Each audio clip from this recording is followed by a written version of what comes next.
Welcome to Conversations with Heavy Cardboard. I am very excited to welcome one of the preeminent artists, illustrators, and graphic designers in the board gaming hobby. He's the man behind the beautiful artwork that you're going to find in games like Lisboa, The Gallerist, Vinos Deluxe, Fool's Gold, Nemo's War, second edition of Study in Emerald, as well as the upcoming new edition of Stevenson's Rocket and CO2. He also did the killer artwork on the cover of one of my favorite trick-taking games, Trick of the Rails. His acrylic paintings hang on the walls of the famed Mount Falcon Hotel in Western Ireland. I am, of course, talking about the talented Ian O'Toole. So welcome to Heavy Cardboard, Ian. Thank you very much. Thank you for having me. Oh, I'm super excited about this, man. I mean, you are the Ian O'Toole. I mean, come on, this is awesome. So a quick note before we get started for everybody. If you have any questions of Ian, feel free to ask them in chat. The production team, i.e. Amanda, is over in the office. She's going to make note of them, and I'll ask Ian a few of them towards the end of the conversation. So, Ian, we'll start out with, we'll show my ignorance here on this. And do you prefer artist, illustrator, graphic designer, or something else? Or, Ian?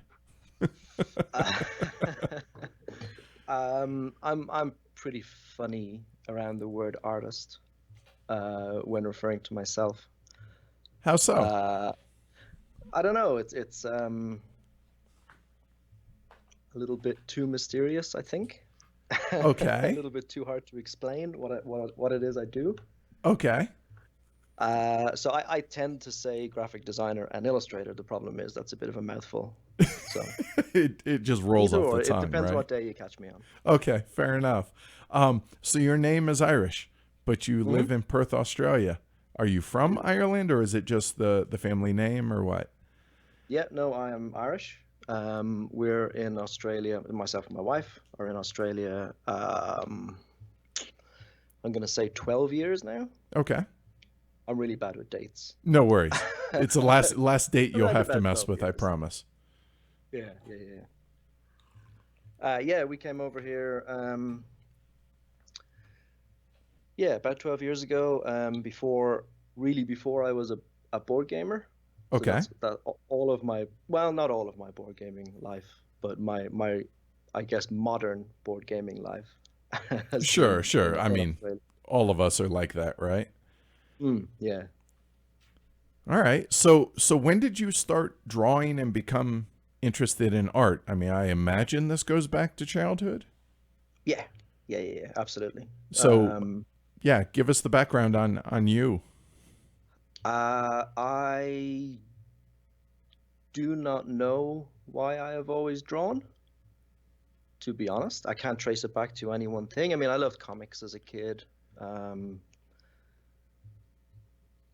Possibly that had something to do with it. Okay. But I've always drawn and painted in one shape or another my entire life. All right. So what got you?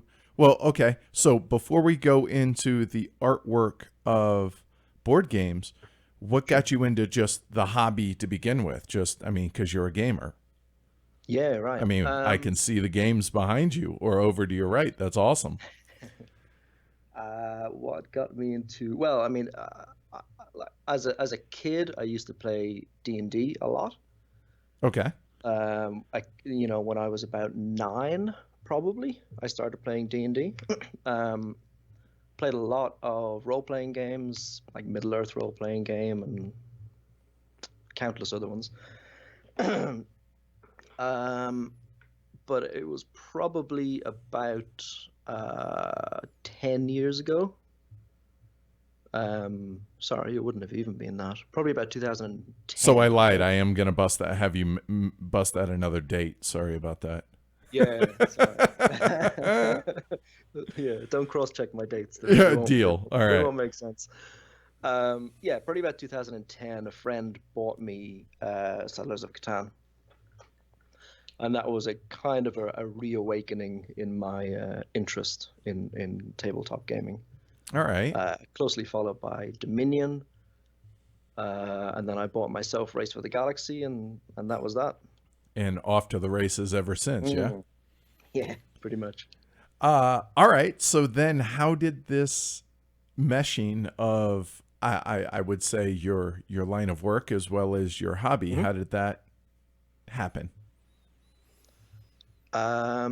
Probably again with the dates, probably five Oh, years I'm ago. Oh, that's terrible. terrible.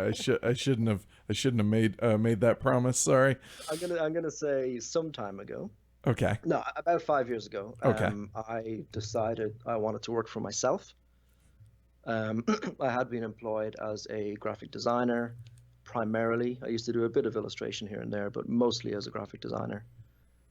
Um, and I wanted to give it a go, just doing it by myself. Okay. Um, when I started, I was basically just trying to diversify clients because a lot of the work I used to do at that point was in like the exhibition industry, things like that. I used to do a lot of pre-visualization, like architectural things and all that sort of stuff.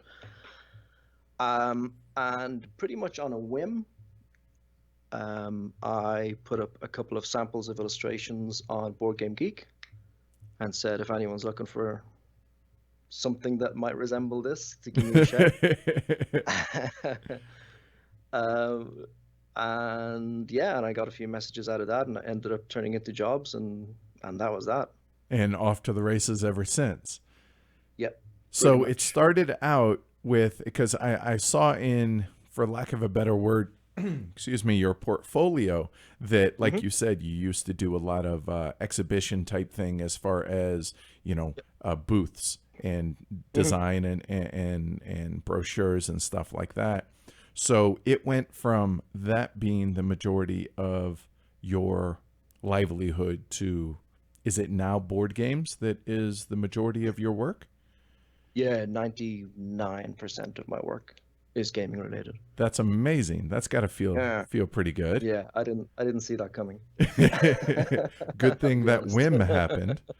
Yeah, yeah, right. So, okay, let's go with the main one that I think a lot of people, or at least a lot of people that are going to be listening to this, um, are going to be familiar with your work with Eagle Griffin Games and Vital Hmm. Lacerda, and they've had you create all the artwork for their recent big releases, and wisely, I might add.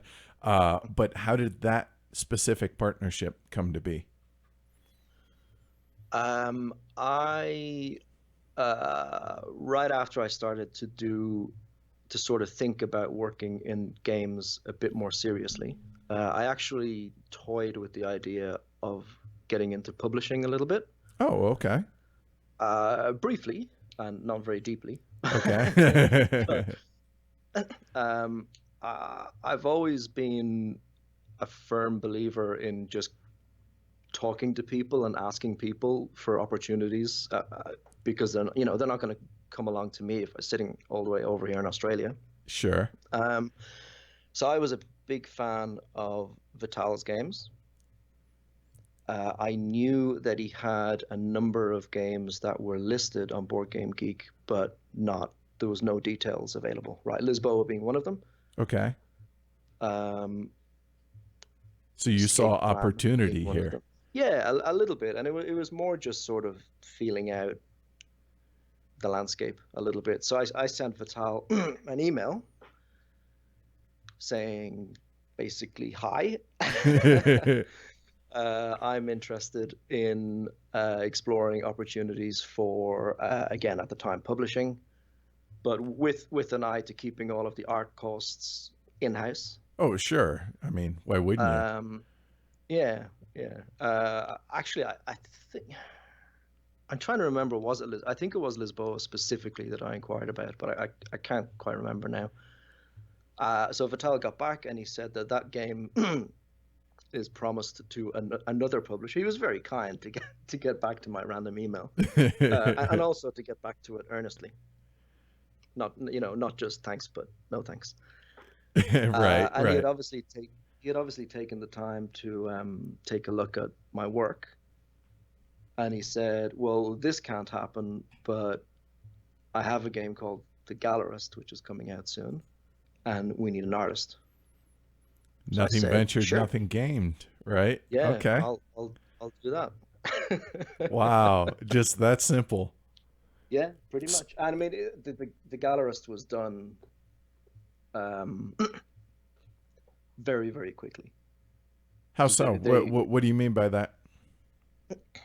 I think from the again timelines I don't really remember, but I think Ballpark it. from the from me saying yes, I will do it, to the artwork being finished was probably about 8 weeks, I think. Wow. Now, Yeah, it was obviously, really I quick. don't have a history in being able to produce artwork, but from what I Hmm. gather, just from following Kickstarters and following other productions as they go through, that seems insanely fast. Yes, it was very fast. Yeah. So how when so many projects take so long, how was that able to come about so quick and be completed so quickly? Do you mean from my perspective? Yeah, Or totally. well, I kind of made time for it because I was pretty keen. Because like I mean, ultimately, I have always loved Vital's games, so there's that in it for me as well. I So a don't want bit to. of fanboyism. Yeah, quite a bit. I mean, I don't want to have to play. Like, it would really annoy me if I felt I hadn't done a good job on a game of his that I was playing at a later stage. That would really ruin my experience of playing the game, and I want to be able to play his games and enjoy them. So, Okay. But still, even so, you just dedicated yourself to, okay, this is the one project I'm going to work on and I'm going to just bust it out until it's done, and that's how it happened so quick, or what? no, just long hours. Oh, okay. Basically, is how I handle most of my problems, unfortunately. Uh, I can relate. no, it went in and around everything else. So, Okay. Well, yeah. then, if you don't mind, since, Mhm. I mean, I like to say that I'm the world's biggest 5-year old in that I always want to know the why and how Okay. of things. And I am completely ignorant as to the process that goes on with just a board game project, especially from the art side and graphic design, illustration Hmm. side. So, would you mind explaining to me and to the folks at home what's your process then from beginning to end of a board game project? Um, well, it varies hugely. So, taking something like the Gallerist, let's just say for Sure. an example, which is a pretty involved project because the game is very involved. The first thing for me to do with a complex game is to play it. You have to know So your with subject, right? yeah, yeah, and especially with something like one of Vital's games because they're so ergonomically complex. Let's just say I, lots of I, good I to move like around. that phrase. I may steal that. I like that. So at that stage, unfortunately, Vital hadn't discovered Tabletopia, Oh, so I had to print and play an early prototype. Uh, so once I've done, so basically, I play the game, I scribble furiously all over the prototype while I'm doing it, and then I generally go away and try and think about, I guess, the important conventions in the game. Like, sometimes that's iconography, sometimes it's thematic, sometimes it's just basic structural work on a board, which was the case with the Gallerist. It's a so I started with the board, hmm, and I laid it out basically in squares and circles, very very basic shapes, no theme whatsoever, okay, just a skeleton of the board okay, basically. And then I try and get a sense of what the pieces feel like, so what size they need to be, how high the stacks are going to be, Oh, um, wow. Okay. all of that sort of stuff. So, and then I will usually almost make up a white sample, which is if a white sample is something that you get from a printers, Right, to where which it's all is the pieces, it's just there's no artwork, it's just white. it's not Right. printed. Yeah, Right. yeah, yeah. So I'll often basically do a prototype version of a white sample. So Okay. I'll ask if the information's available. I'll figure out how thick are the punch boards going to be, and I'll make counters that are that thick, and I'll say, okay, there's 50 of these, so if I stack them all on top of each other, it's going to be a big tower. So we can't do that. So how do we find the space for that to work? I see. This is fascinating to me because this is a level that and the attention to detail that I would have never. It literally never would have occurred to me. But now that you mention it, I'm like, well, obviously you have to take that into consideration. But had no idea. All right, continue, Yeah, please. Yeah, this is awesome. yeah. So it's for for the sort of ergonomics of it, but also for the line of sight, right? Sh- So again, in a very complex board, and this was more with Vinos and especially with the Lisboa Uh-huh. because the boards are so dense. Yes. As far as Uh, information density, you mean? yes, yes, yeah, yeah. So there's not a lot of, I guess, spare real estate. Yeah, fair point. Yes. Things start to knock up against each other pretty quick. So you've got to work out, for instance, that if a stack of counters is 10, 20 mil high, Mm-hmm. if I put that beside an icon from one part of the table, you're not going to be able to see that icon because the stack's going to block it, right? So it's all of that sort of stuff. So basically, I'll try and do a very rudimentary white sample, Okay. and then I'll place the pieces broadly where I think they should go, and then I mean it's kind of like just getting up and walking around the table and seeing From different angles. from different angles. Yeah, so saying, well, that's going to be a problem because I can't see that, and spaces like that. So then that gives me a lot of information as regards, okay, so with the Gallerist, for instance, Mm-hmm. um, the area with the artists. Right.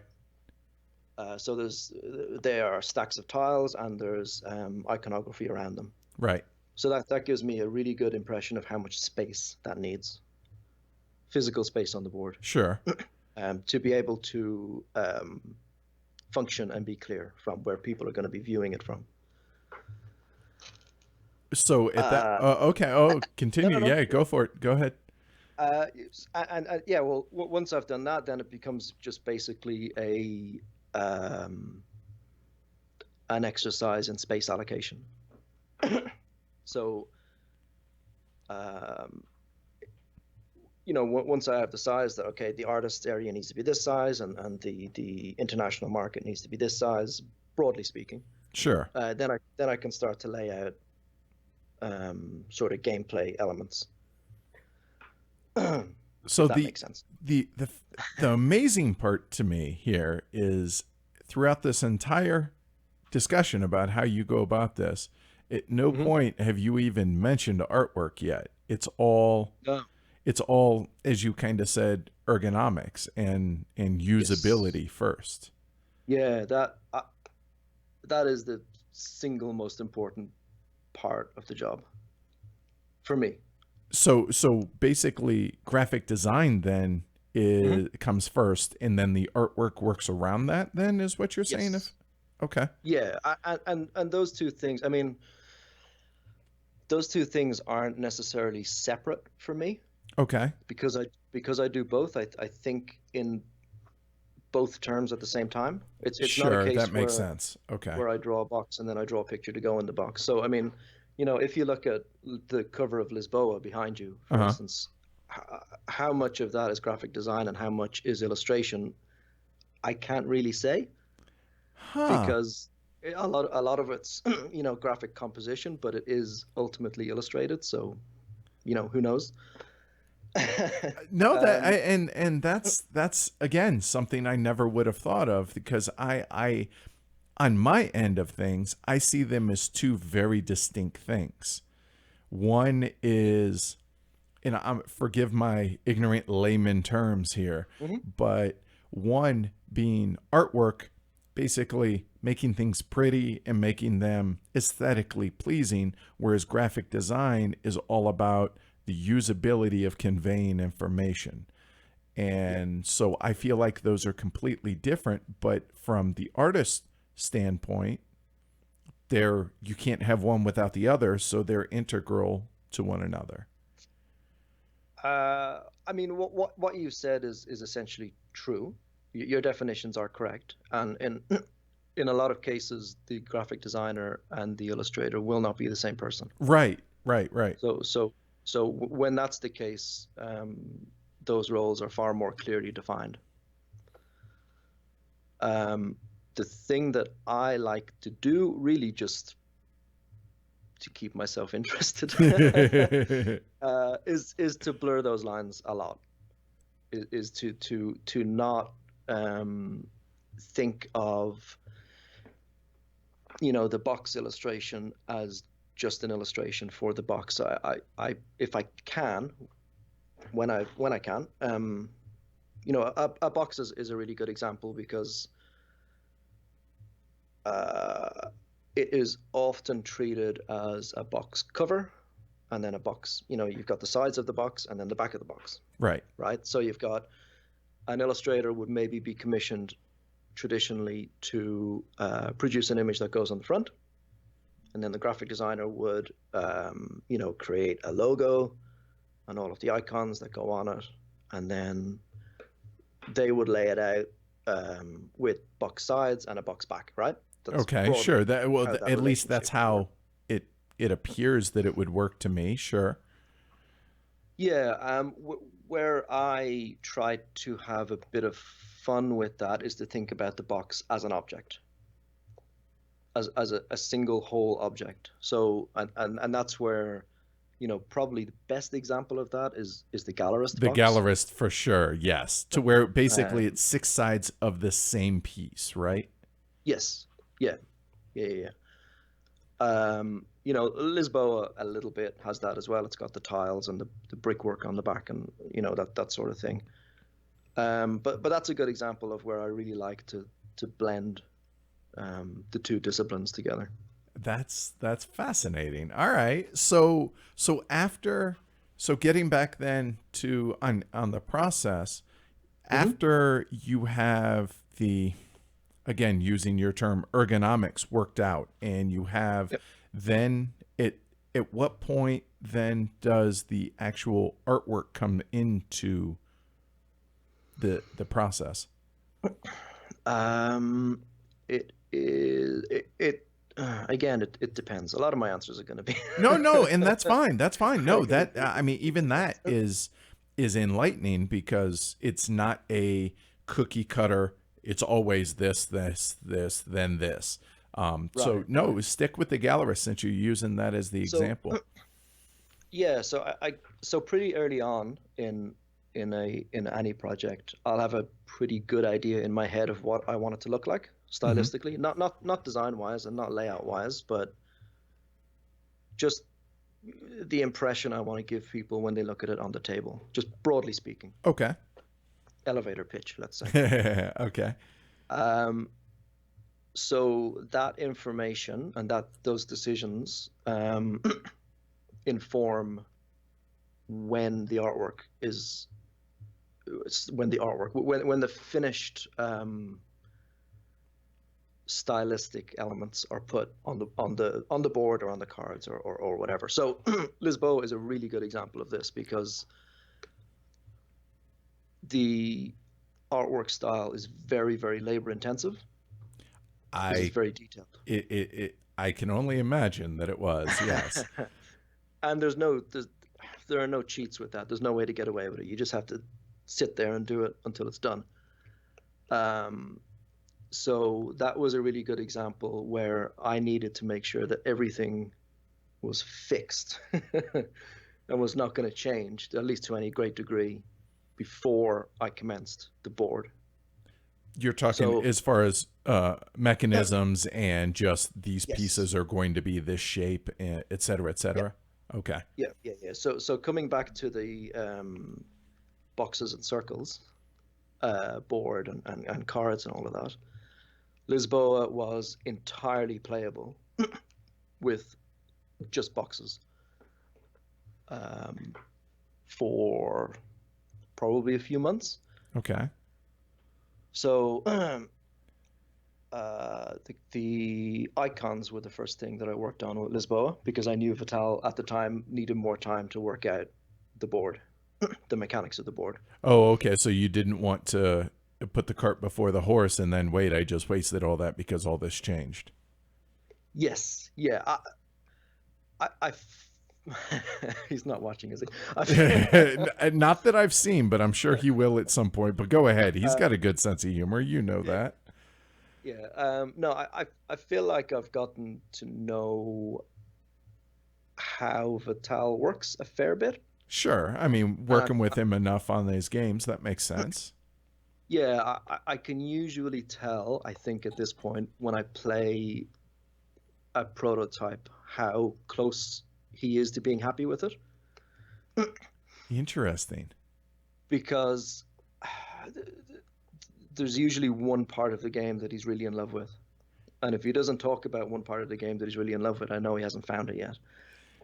You know, that's So, actually really true because when he sat for conversations with Heavy Cardboard previously, he brought that up that he has the one thing that he feels is the heart of the game. mhm. And then once he has that, then everything kind of falls in place after that. Yeah, yeah. So I mean, the first version that I played of Lisboa was pretty substantially different to what it is now. Okay. Um, and just in talking to Vital, it was pretty clear, I think, that I mean the game was the game was fantastic, but it just wasn't good enough. It would have been fine for me, but anyway, um,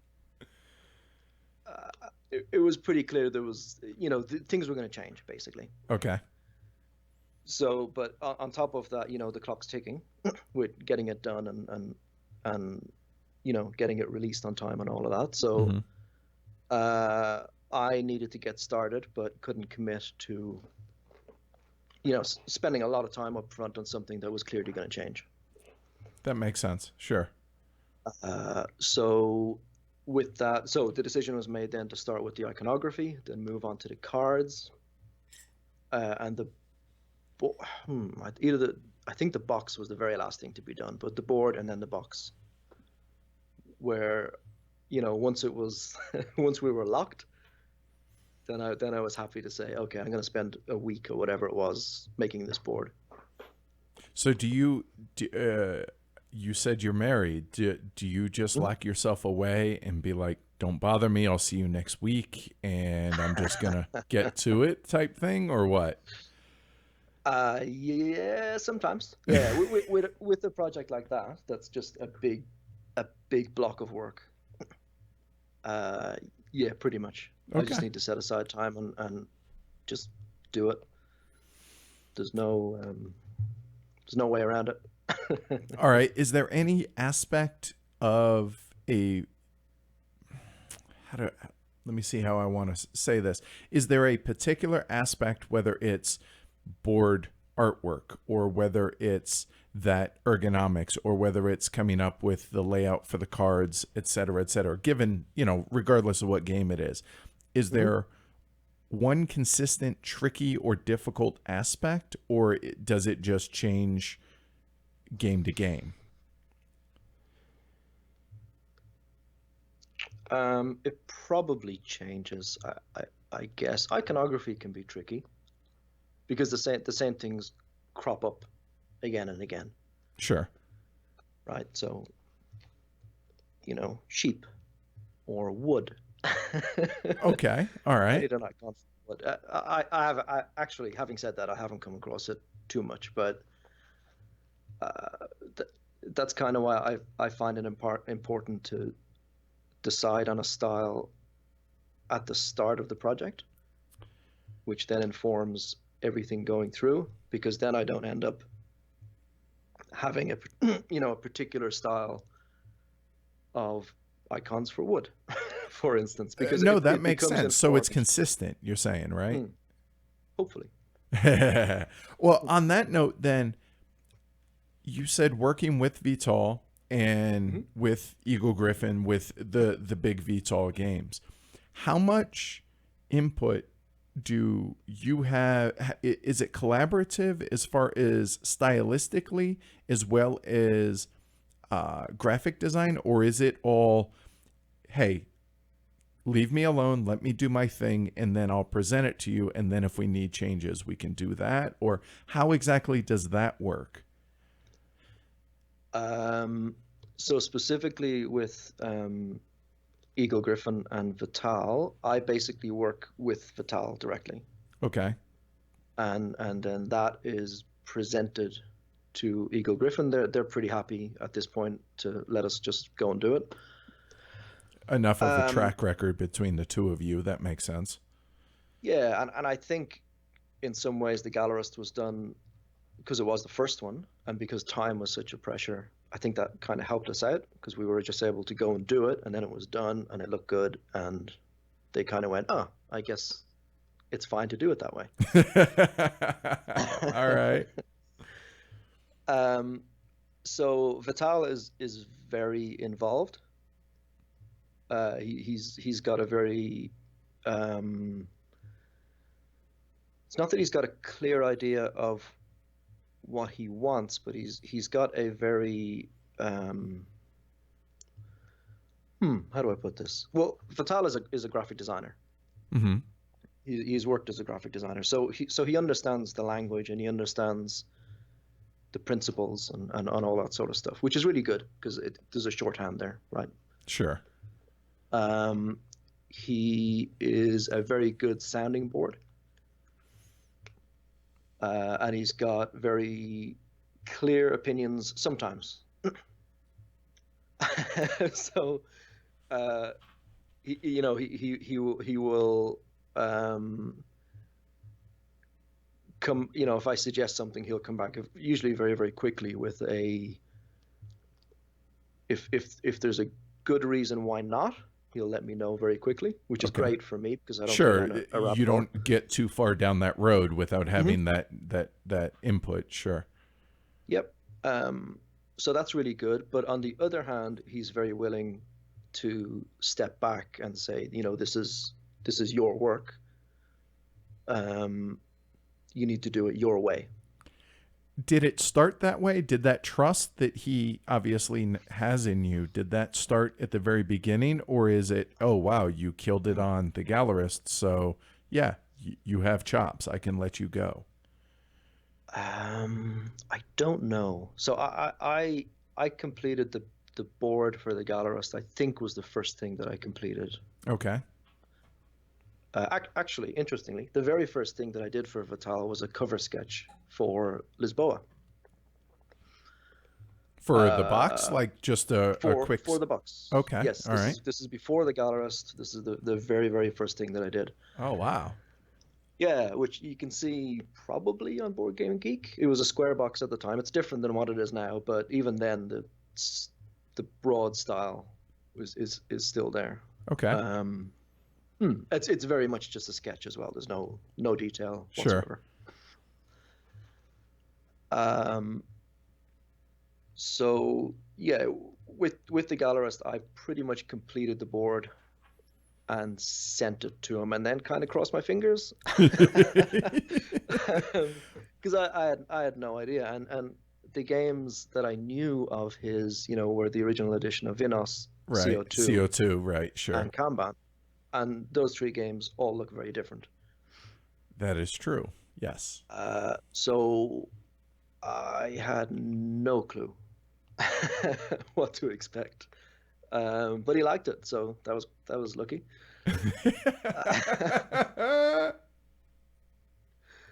um, yeah, it's I mean, that's the sort of thing that could go either way, really, right? Because I didn't know Vital at the time, and he didn't know me, and it really is, I feel, this is the right approach, and we had talked about it looking modern and clean and all, but Exactly all how those it looks, words, right? Sure. right? But those words mean different things to different people, and all of that's very ephemeral until you put something in front of somebody and they go, "Oh God, no, that's not what I meant." Uh, so it's often a bit of a shot in the dark, a little bit. Sure. Like, Well, it's well, not a shot in the dark. That's what it feels like, though, right? okay. But at the same time, I mean, you guys have a discussion, but like you said, there it's a little ambiguous as to what some of those words can mean, and artwork is very personal, right? And it's very one person's, evocative is another person's right? Right. Yep. Okay. So that makes sense. So all right, so let's kind of run, cuz I'm really curious about Lisboa in particular, just Hmm. from a fan or a gamer standpoint. Sure. When people saw the board for the first time, Yep. so people, there were some jokes. I'm going to reference this as Vital's blue period or Right. whatever Right. Right. because It's very of blue. the tile work that it was the style. So Yep. did you know going in, because you said even before you started with the Gallerist, you had done a sketch of the box for Lisboa. Did you know that's going to be the heart of the artwork? It's going to be in that tile style? Or how did that come to be? Or was that Vital's insistence or suggestion? Um, no, it definitely wasn't an insistence of any sort. The initial sketch that I did, I hadn't really done much visual research at the time because Okay. Vital just asked me, I just need a cover sketch to put on BGG, whatever. Okay. So I mean, I can't really remember how long it took, but certainly less than a day, probably about half a day to do that initial thing. So I probably would have done some very cursory visual research of the time period. And I'm pretty familiar with that era of European artwork anyway. Okay. All right. But when it came time to work on the game in earnest, then we spent quite a bit of time talking about different references and the history and all these different things that we could draw on, which Vital is very knowledgeable about, Right. And it's very particularly with personal for Lisboa. him. Yeah. Yes, yeah. Um, and he sent me a ton of visual reference, and I found a lot myself. And throughout all of it is just these amazing blue tiles. They're all blue. Right. And it's impossible to ignore. I mean, there were, to me, and I don't know how Vital feels about this, but to me, there was never a question that that's what the game should look like. I mean, as soon as I saw them, I was like, that's it. I mean, I can keep looking, but But I'm wasting my time. I'm going to come back to this. all right. Uh, and yeah, it's really blue, but not many games are really blue. So I think that's a good thing. No, I agree. And I appreciate the artistic flourishes, maybe is a Hmm. good way to put it, that you put into it, whether it's the cracks, the it looks like little specks of like it's worn or it's been chipped, Hmm. or is that what inspired that aspect? Just make it look real? Yeah, yeah, just to sell the illusion. I think there's without getting too um, pretentious. No, no, no, no. I think the other thing that I really loved about the medium of the tiles is that it's a building material Right? as well, and these things, were painted on the sides of buildings. So the style is a holdover aesthetically from the period, but there's also like a physical legacy there, kind of, and the fact that they're cracked, they crack and they break and all of that sort of stuff is it just seemed very evocative of both the city and the era and the fact that you're building after this huge disaster. That's really cool. All right. Yeah, so that wear and damage and all that sort of stuff, it is a small part of it, but it's, funnily enough, a lot of people pick up on it. Yeah. So the thing I like about it is it tricks people, right? Oh, guilty. And Amanda spoke about this in our review that we did with Lisboa, that she forgets where the fold on the board is because of the tile. Yeah. Yeah. Mm-hmm. Or it looks like maybe there's a hair on the board. Nope, that's a crack on the tile. Yeah, well, because when I get to a late art stage, I also play test again.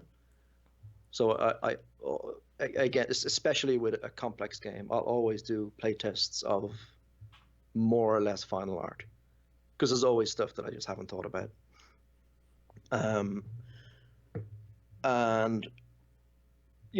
when I would sit the board down in front of people, you get people kind of going, putting their finger, scratching where the cracks are, and I just got a kick out of that because it's clearly not cracked. That's funny. Mm. So you like messing with the players. That's cool. A little bit, yeah. So, sticking with color, but transitioning a little bit away from the blue period that is Lisboa, the color choices that you've used across the board, regardless of what game it is, they seem very much a layman in this. I mean, I'm not an art expert by any means, but they seem very balanced, and there's a bit of a aesthetic, harmonious flow, for lack of a better way to put it. Sounds good. How do you choose the colors in a given game? Obviously, we've already talked about Lisboa. We get that. But in general, whether it's Nemo's War or, the Stevenson's Rocket or anything like that, how does that happen?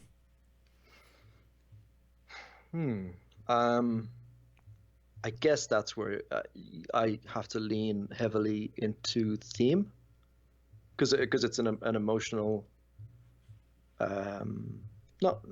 Sometimes it's an emotional thing, but it's a atmospheric is a better word, right? So it's an atmospheric decision. So, the thing that I always try and do is I look for a hook somewhere for me, not necessarily for the viewer, but just something for me to sort of hook onto and run with. Yeah, pretty much. So, for instance, Stevenson's Rocket, it's that yellow. It's just that striking yellow because the actual locomotive was yellow. And it's yellow, color. Right? You don't see it too much. So that seems like it's almost a branding decision.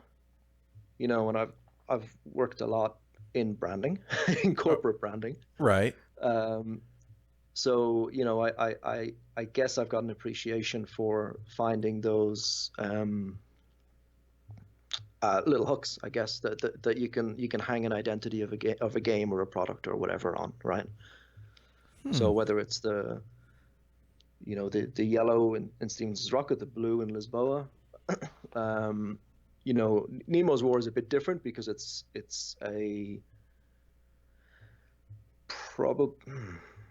I was going to say it's a more deeply illustrated game. That's a weird term to use, but it's more. Well, what do you mean by that? No, run with that. That's fine. It is. There's more storytelling going on in the artwork for Nemo's War than in Stevenson's Rocket, for instance. Right? There's not much storytelling. Sure. Right. Nemo's War is a much more, because it's a solitaire game. It's the game is asking you to become Nemo. And to get inside that experience a little bit. And the mechanics do that so well that the artwork just kind of needs to prop that up a little bit and fill in the gaps a little Okay. bit. And help the storytelling along then. Yeah, so this all started from talking about color, but that's okay. I mean, No, go, keep going, keep going. It's all good. from a I mean, with Nemo's War, for instance, it's all blues and greens, and that just makes sense because of the theme. It's Water. nautical. Sure. I mean, sometimes it's as simple as that, right? It's underwater. Let's make it blue. But even in that, right, you've got to pick out.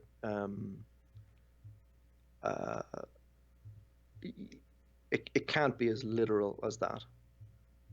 There's got to be something else that you can pick out to give it life and to give it identity. So, and sometimes that's color choice, and sometimes it's design, and sometimes it's framing. The way things are framed, or the way they're cropped, or there are 1,000 different sort of visual tricks that you can use to give a game, I guess, an edge or an identity. Mm-hmm.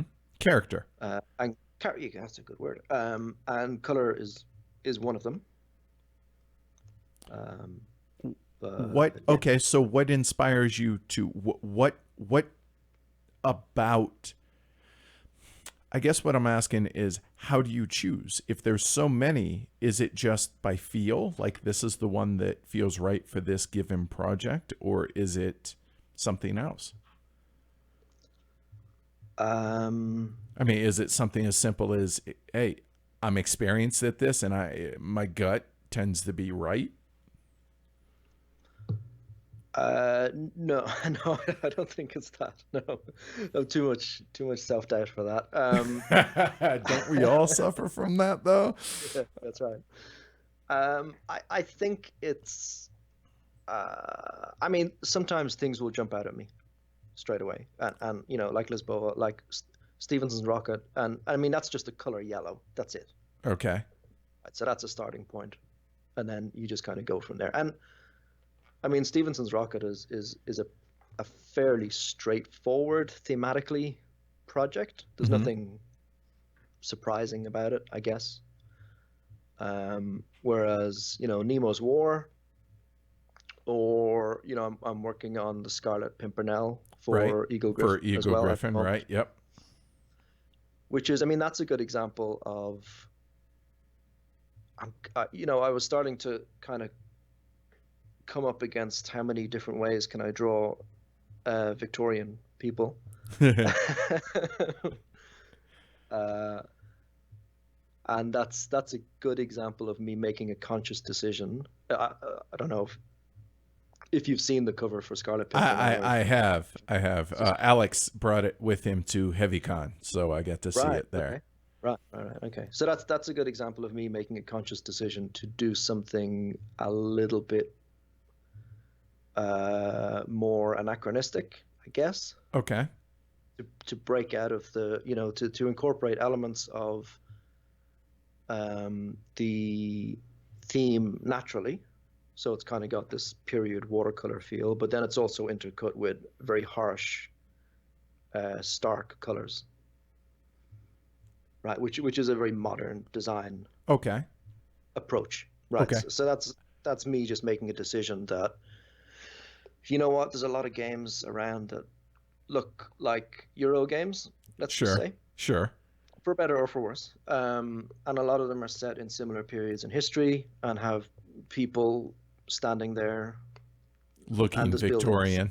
Right. Yeah, pretty much. So that's an example of just saying, well, we still need to do that because that's what the game's about, more or less. But let's give it a bit of life, I guess.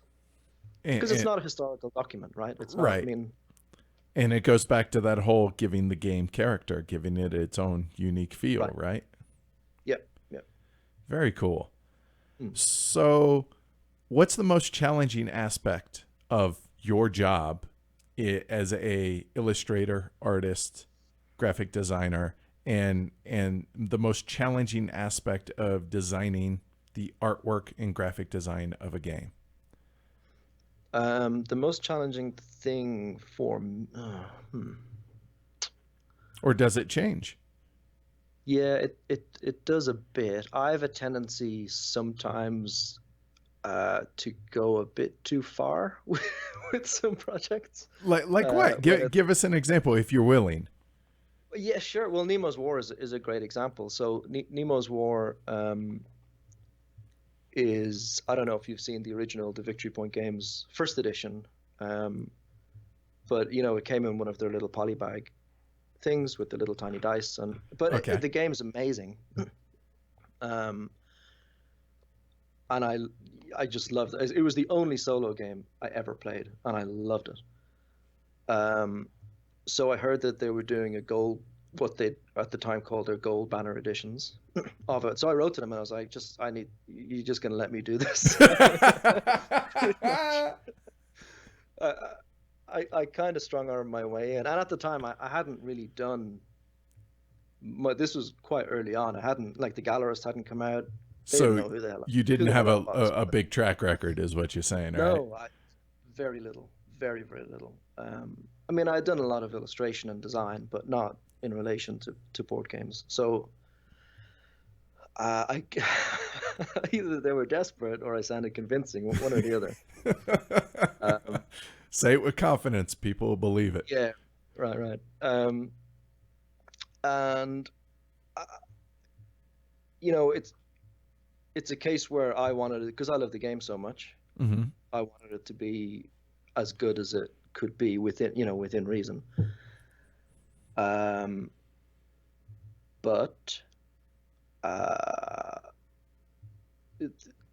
there was a point at which Alan Emmerich in Victory Point Games Right. was saying, we just need an upgrade to the cards, and the ships they'll be fine. I mean, just a little ship picture. No, And that's not happening, Alan. I No. think I'm gonna draw all the ships, Alan. This is about 150 of them, and I was like, I think I'm just gonna research and draw all the ships, Alan, because I think that'll be better. I can imagine what hit the the look in his same. face like. Yeah, probably. It's like, Jesus. And the adventure cards were the same, right? Because that's where the theme and the story Right. comes from the game. A lot of it comes from the player, but the game gives you a lot to work with through these adventure cards. And that was another example. I'm just like, I'm just gonna have to draw a picture for all of these cards.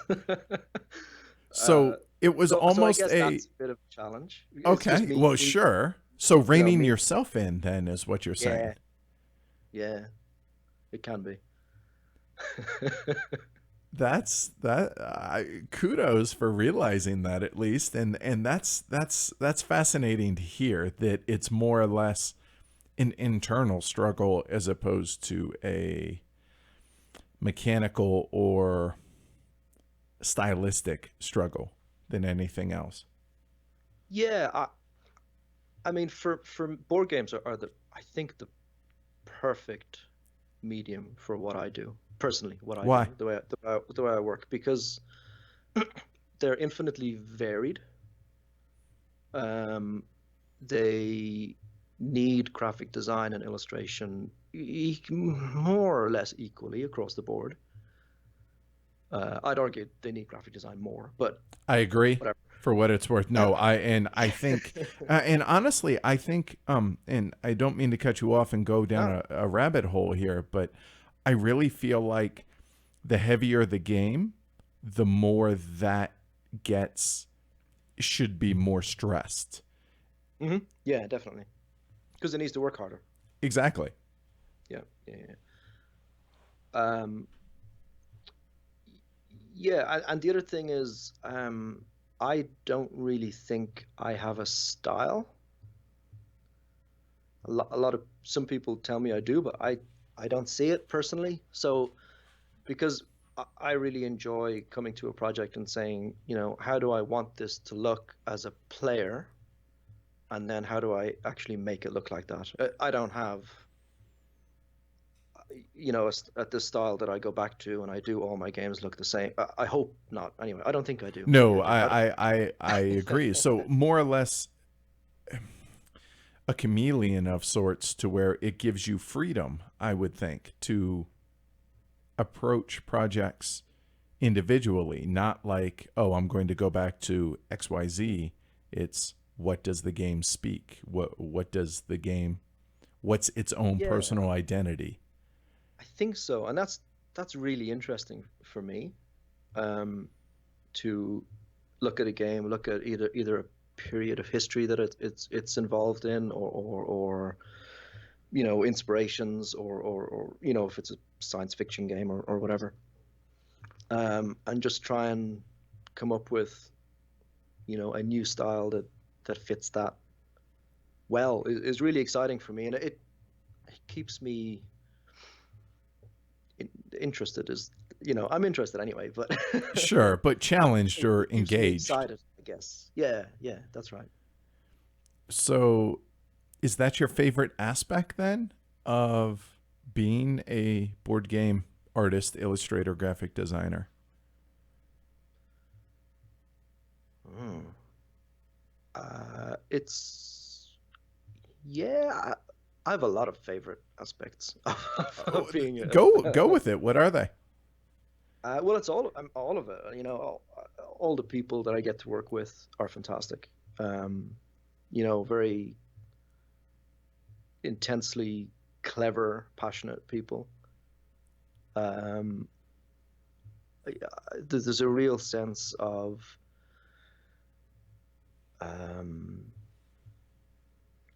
purpose, I guess, in what they're doing, and drive, and it's something that requires a lot of different skills, and different um,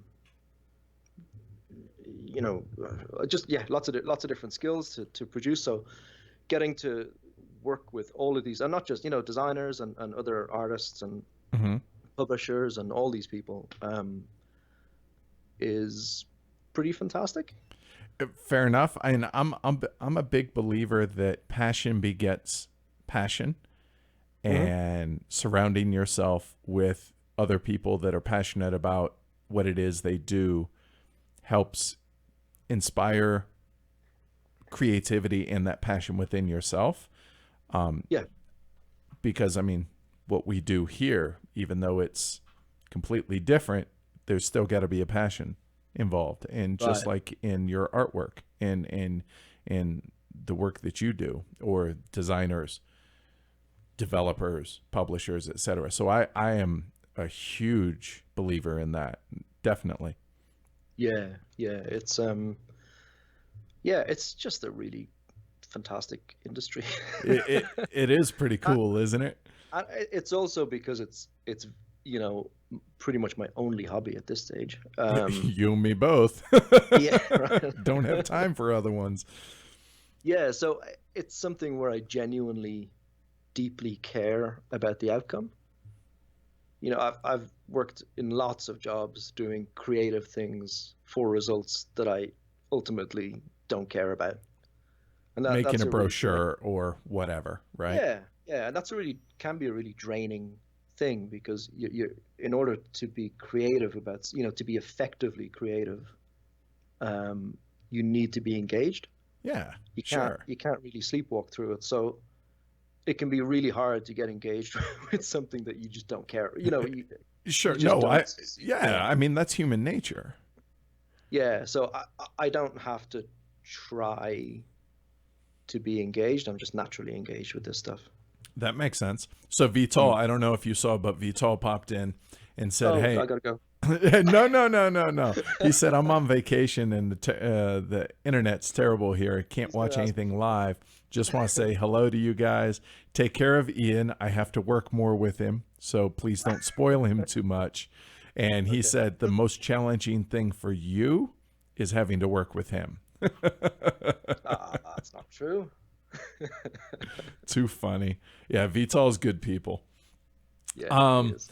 All right. So, in your opinion, what makes artwork in board games successful? I mean, is there a certain specific aspect that if an artist or yourself that they just nail this, whatever this is, then it's successful? Or is it just the whole harmony of the entire project has to come together for it to be successful? Does that make sense? You understand what I'm asking? Yeah, I think so. And the answer is typically vague. It can be anything at all. I mean, they're looking at it from a cold marketing perspective, Mm-hmm. then a game can just be very well put together, and marketed precisely at its audience, right? So if you look at, the work that, I don't know, Fantasy Flight or Simon put out, right? Mm-hmm. That work is um, it might not be the most beautiful games from my personal perspective, Right. but professionally, I can look at it and I can say that that is extremely precisely created, right, with a specific market in mind. To target that one specific Yeah, market. Gotcha. yeah, exactly. Um, so that's an example where I can look at a game and I can say that is supremely well done. It might not necessarily speak to me, but Mm-hmm. it's probably not meant to. Fair enough. And I guess, you know, there are there's just so many different aspects. I can look at a graphic design solution or an ergonomic solution where something slots into something, or fits in a certain way, and you just go, that can be a really good solution. Okay. That's something that is an aspect of many games because it is a physical thing that you're doing. Right. Tangible pieces. Right. Yes. Yeah. Yeah. Yeah. And sometimes it can just be evocative, right? I mean, the artwork for um, the Grizzled is a Oh, fantastic sure. example. I Yes. mean, Yes. um, is could not be more perfect for that game, and that I think that game's a little miracle, to be honest. But across the board, it's amazing. But you could never get more perfect artwork for that game, and that's just I don't know how that came about, if it's by accident or by design, but either way, that artwork is that game. And it's not only that game, but No, I get what you're yeah, saying. I totally get that. Yeah. It's yeah. So yeah, I agree. We're not big on co-ops in general. no, me neither. However, that game really nails it. Yeah. They did a great job with that. I'm in the last 5 years, I think that is probably the single most astounding game that I have played. I It's so unlikely. What It's do you mean by that? well, it's if you think about what it is, it's a it's a game about some friends trying to survive in the trenches Right. of World War One. So that sounds very morose Yes. and Dark and dark, sad yeah, and and yeah, yeah, heavy yeah. and sad. Um, However, what the game manages to do, and I still don't quite understand how it does it, to be honest. Like I said, it's a miracle. It manages to portray that theme very well, I think, while also somehow actually being a game that's enjoyable to play. Yeah. I could I see think that. that game genuinely has a message. I think it is a truly anti-war game, and I think the approach to it is really classy. I just think it's so well done. Yeah, and they did a really good job with the Grizzled in a sense that, and I think what you just said there at the end, as far as classy, like Mm, they treated the subject with respect and didn't yeah, make it not about fighting. It's not about the Right. enemy's not even represented. It's a universal experience of soldiers, in the trenches, and Right. Regardless of what side, with it just because they happen to be French troops, they could have yep, been Russian, they could have been Indian, they yep, could have been Australian, they could have been, anything. Yes. yep. Yeah. And I agree with that, that it's funny how, and not to get too philosophical here or anything, but that regardless of what side you're on, the soldiers tend to be just, the Yep. pawns in the game. Yeah, And and by there's game, I no mean the game of warfare in real life, I'm yes, saying. Right. right. There's no broader strategy to it. The only goal is to survive. I Yep. mean, if that's not a truer thing about Seriously, right? soldiers in war, I mean, that just cuts right to the bone. And I, I think also just in the actual, and this is the thing that surprised me because I saw that it was coming out when it was announced, and I Mhm. love the artwork and I love the theme, so I was sold anyway. Oh, same here. As soon as I heard about the But theme, I was like, even though it's a co-op, I have to get a copy. yeah, me too. But I did not expect it to be a good game, to be honest. Agreed. Um, However, the game manages to do this very rare thing where the the emotions that it makes the players feel while they're playing the mechanics of the game,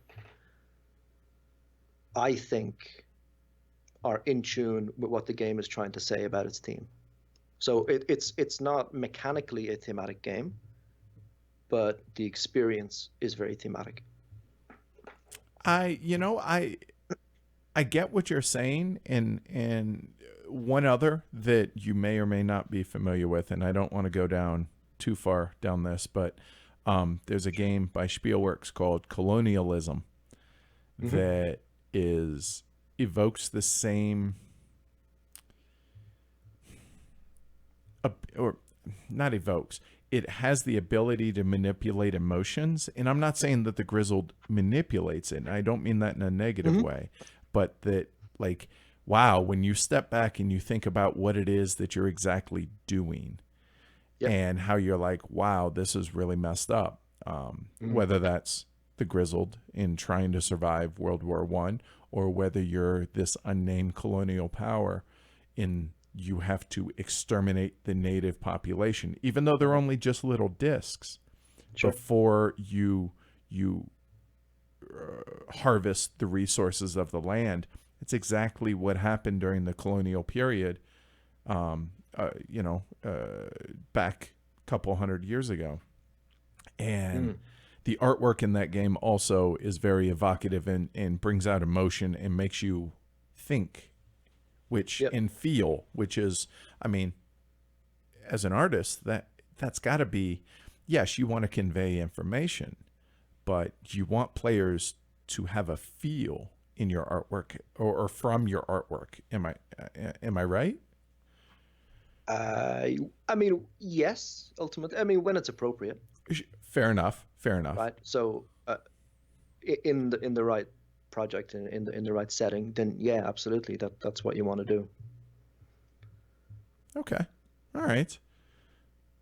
That was cool. It Thank you. was a bit of a rabbit hole.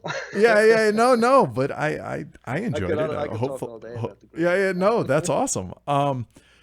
So okay, so I got some more things here. So if and I agree with you, from the outside looking in, that you, Ian, don't have a particular style, or you seem to adapt to whatever Hmm. it is that the game requires.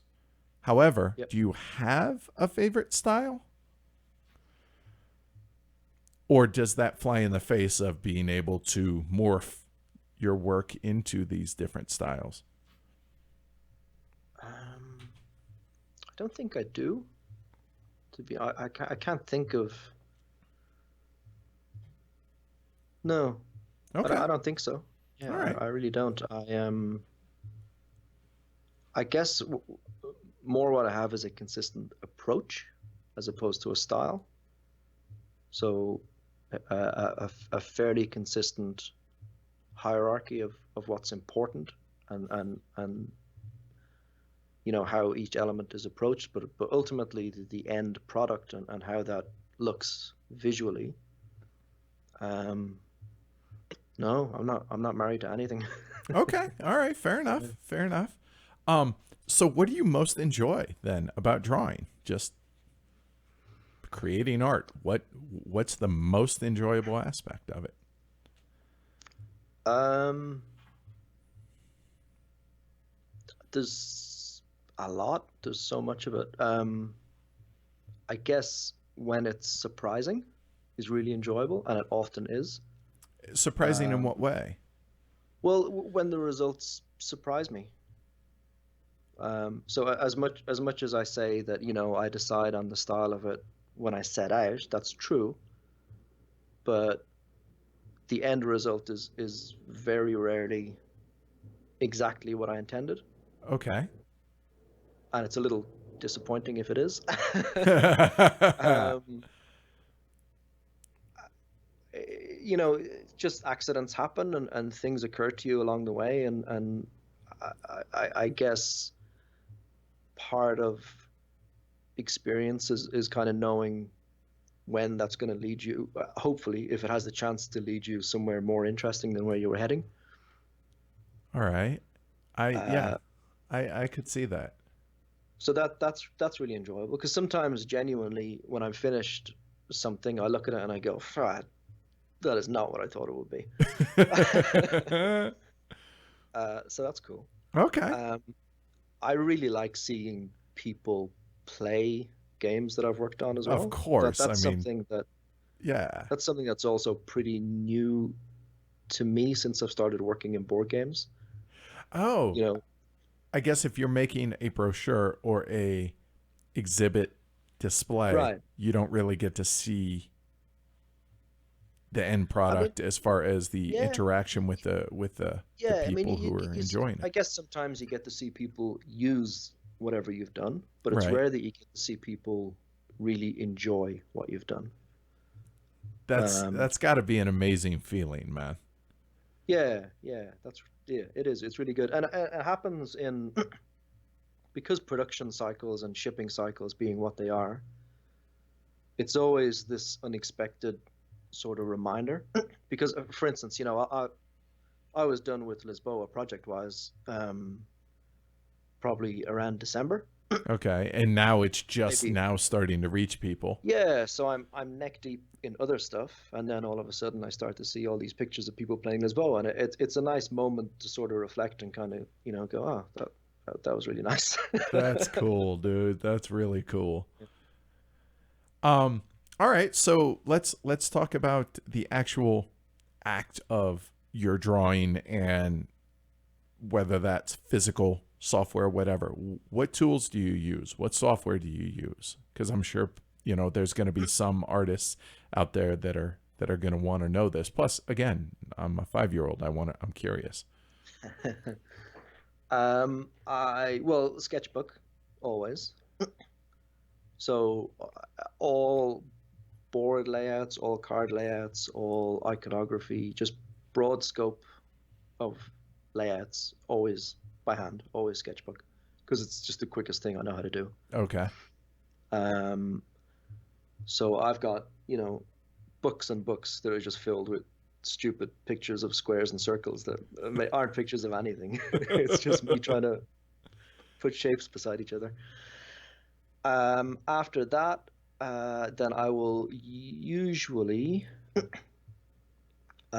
use. I use Adobe's Creative Suite, which is InDesign, Illustrator, and Photoshop Okay. primarily for creating artwork. I also use 3D every now and then. So I use a program called Cinema 4D for that. Um, that's pretty much the main stuff I use. But I do as much as possible by hand before I all my problem solving I do by hand. I Oh, put it that way. really? Yes. Yeah, Is it absolutely. because it's easier? And by easy, I mean like it's just natural, like you're drawing, as opposed to having to do it on a computer.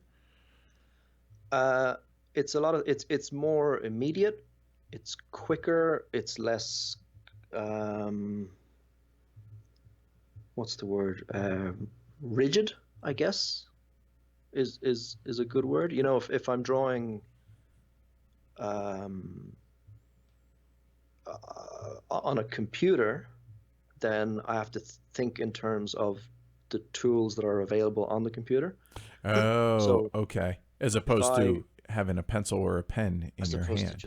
just drawing it, yeah, it's much it's just quicker for me, Okay. and my brain, it fires my brain more when I'm actually doing a physical, when I'm drawing, when it's, there's a tactile feeling of pen on paper, and yeah, Okay. my brain just works better.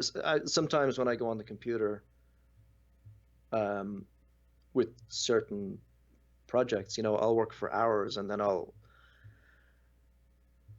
sort of wake up.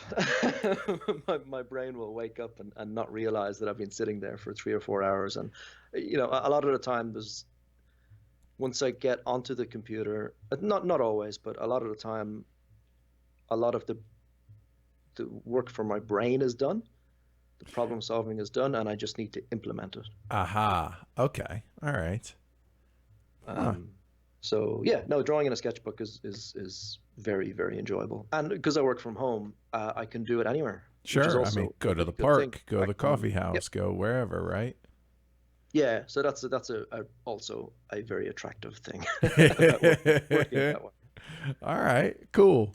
Um, Uh, so for anybody out there watching, would you recommend the Ian O'Toole approach to getting into oh, board games?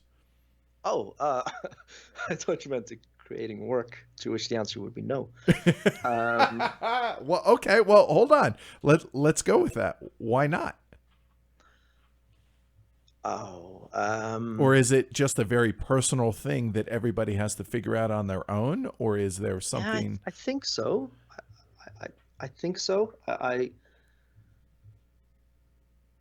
It's why I always get a bit wary when people ask, what's the best way to do this, or what's the best way to do that, and it's just whatever. Follow your heart, right? Yeah, well, I mean, it's like, to me, all of the skills, the applicable skills that I use, like the drawing and painting and layout and typography and perspective, and all of this stuff, you can learn all of that, right? Mm-hmm. If you really want to, and you're really committed, you can learn all of that. It's all there for you to learn. It's knowledge, right? Right. But the way in which you think around those tools that you have is what makes your work, right? 100% agree. Yes. So, I I mean, what's the point in trying to think like somebody else? I guess it to me, when people say, what software do I need to get, and what, I want to become a graphic designer, what software do I need? It's always the wrong question, right? It's like, I want to become a builder. What trowel should I get? It's like, well, it's not, it's not the point, right? Right. Right. I Right. mean, Right. you're going to need or I don't know what builders use. You're going to need No, a tool of yeah. some sort. Um, but that's not, it's not the important thing. All of that can come later. So, I guess that's why I wouldn't recommend people approaching things the way I do, because it probably wouldn't make sense to anybody else. Okay. Figure out your own, and not style, but your own way to work, right? And your own Yeah, process, I guess, is a good way. yeah, absolutely. And that's not saying that, everybody has to be original. I don't think I'm even remotely original in what I do, frankly. But I I think, because there's a whole stigma about, inspiration and using reference, and, all this stuff that comes along with illustrators in particular, and artists. And I don't think people should ever be afraid of doing any of that.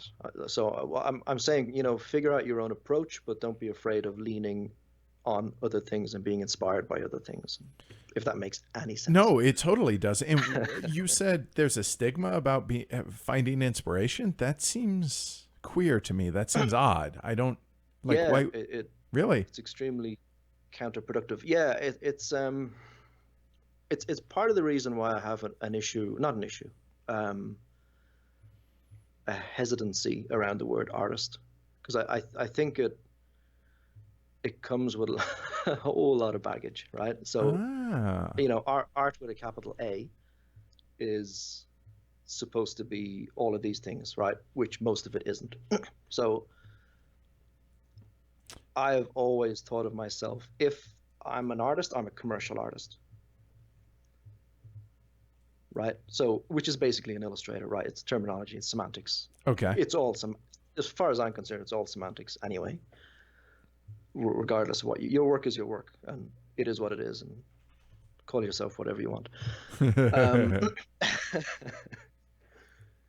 uh, I, I mean, yeah. So when people are talking about art, there's um, a misguided, I think, there's definitely misguided view that it has to be all inspiration, and I mean divine inspiration. I don't mean direct inspiration.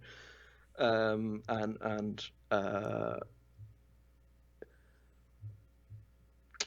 not original, I guess, is the right. It's got to be your own voice and your own originality and all this sort of stuff. So there's definitely a stigma with people drawing on other people's work, and obviously that's a gray area, and there's a point at which things do become plagiarism. But Sure. everybody, artists have to learn, and you learn by doing, and you learn by Not imitating, looking at, yeah, but but getting exactly. inspired by things. Mm. That I would have Yeah, never. yeah, That seems counterproductive to me. it is very much. Not the way you're thinking about it, but the fact that apparently the amorphous, they feel that that's the case, and I would have never thought of that. But again, I'm not in that world, and you get inspiration where you get inspiration. I mean, it's like you said, it's one thing to copy. Yeah, no, don't do that. But that seems dumb to me. Yeah, yeah, it is. It is very dumb. I guess I never approach anything that I do. Um, I always feel that everything I do is very practical. I don't feel any of it's art with a capital A, divine inspiration. Is it because it's conveying information? That's part of it, yeah, because it's got a job to do, and Right. I have to figure out how to do that job to the best of my ability. So it's got a purpose. Um, yeah. Vital's making jokes in chat now. He says, "Now I need to change artists. I only work with people with divine inspiration." Tell? Oh dear. And now Yeah. I'm a fan of your work. It's not news. You've known this, and I have said this repeatedly, whether it's on our live streams or whether it's in our reviews, that I am a really big fan of your artwork. So I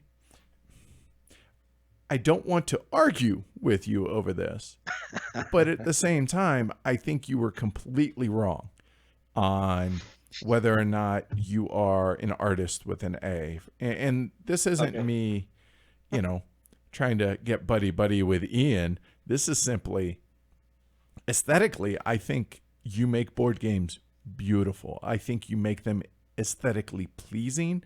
And as a heavy gamer enthusiast, that people don't come into this hobby usually jumping straight into a game like Lisboa. And if every game, don't get me wrong, I appreciate the Winsomes of the world to where it's all graphic design and no artwork. I can understand that and I can appreciate that. However, I do feel that artwork like yours helps entice people to come into the heavier side of board games because it's striking, it's visually appealing, and that helps us both to have more people to play games with, as well as, you know, it helps heavy cardboard. So yay. So I would definitely disagree strongly with you that you're not an artist with a capital A, just because the main job, I don't want to say the main job, but part of the job is conveying information. I strongly would disagree with that. Okay. Well, I mean, you know, saying that, I'm not saying that, you know, I guess functional work Right. isn't any less than more quote unquote artistic work, right? I don't place a value on either way. I see it all as somebody has something they want to do or achieve, and then they go and try and do it, and it succeeds to a greater or lesser degree. Now, whether that's a sculpture in the Tate Mm-hmm. or a card in a board game, they've all got, you know, a goal in mind, hopefully. Sure. And they've all got an approach and a series of decisions and some craft applied, and there's a result, and it is what it is. I don't. I guess I see. This is weird coming from somebody who makes their living drawing, creating images, but I find a lot of the talk and phraseology and terminology around creative pursuits Mm-hmm. completely pointless. Because of why then? Well, I think there's a mystique around creativity a little bit. Okay. People who are creative and people who aren't creative and whatever. And I think it's like, I'm gonna get into this now. My wife always gives me hassle when I start talking about this. It's like the word talent, right? Okay. It's just one of those words that always makes my hair stand up a little bit. Not that I have a problem with the word, but it's often used in a you know, you're so lucky, you're so talented, as opposed to, you know, you're quite good at that, you must have worked really hard to Yes. get that good, I mean, right? yes. So, Again, being on this side of things, again, both as a gamer, but also as, you know, the host of our show, it's work. It's so yeah, I absolutely. 100%. There's no way that if you didn't work at your craft that you would be as talented as you are, right? I mean, it takes practice, it takes work and constant work at improving it, right? Yeah, I think the word talent is more often, not always, but more often than not, applied to creative fields. And there's a little bit, I think, of an unsaid notion that you're born with talent. So you're saying using that term diminishes the amount of work that goes into. A little bit, yeah. Okay, yeah, no, I can tend buy to that. I tend to think of talent as inclination, right? If I'm inclined or invested in the idea of, you know, doing whatever for a living, it doesn't matter what it is, Right. then I'm gonna work at it. And when it becomes hard, when I reach that point where it actually becomes hard, if I'm inclined or I have a natural whatever inclination to do it, then I'm going to work through that, right? Correct. Whereas if I don't, I'm just going to go do something else because it's too hard, right? Sure. So And that's where the passion goes hand in hand with inclination, talent, fill in the right word. Sure. right, and I guess the my feeling is that you know, the idea of having talent kind of infers that it's easier for you, right? Which and I can't speak for anybody else, but at least in my in my experience, none of it ever particularly felt easy, Yep. right? I just really wanted to do it, so I did it a lot. So So you worked your tail off to hone yeah, that. Yeah. yes, and so all of that comes back to the idea of art with a capital A. All of that's pretty meaningless to me personally, because I think it imbues the work with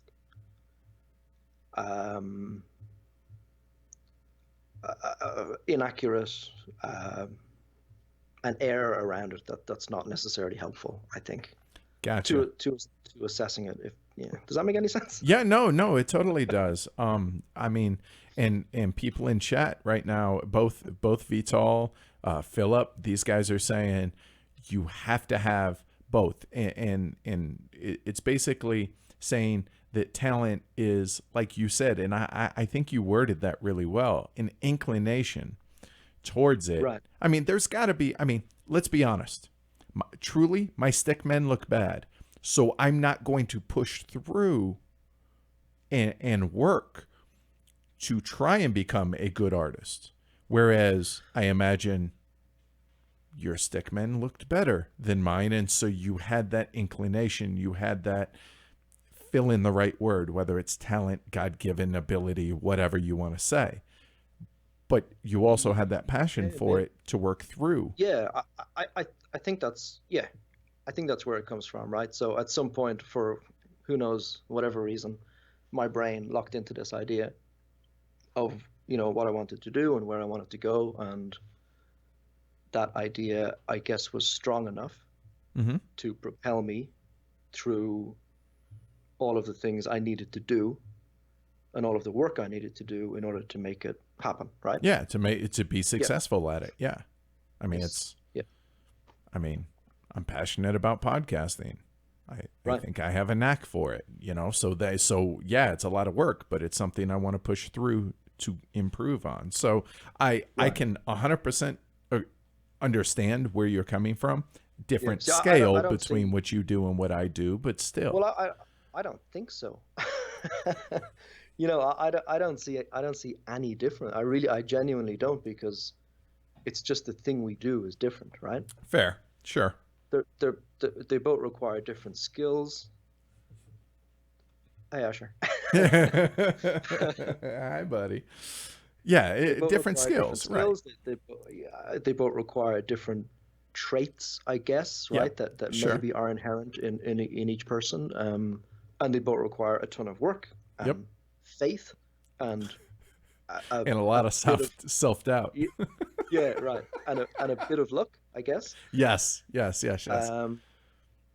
And so I don't see I really genuinely don't see the difference. The output's different.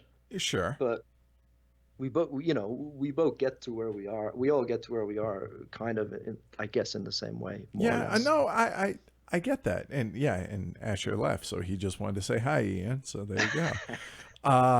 No, I get that it's, and it doesn't matter what it is. I mean, it just comes back to, I mean, so way off topic here. I get that where we're going with this, but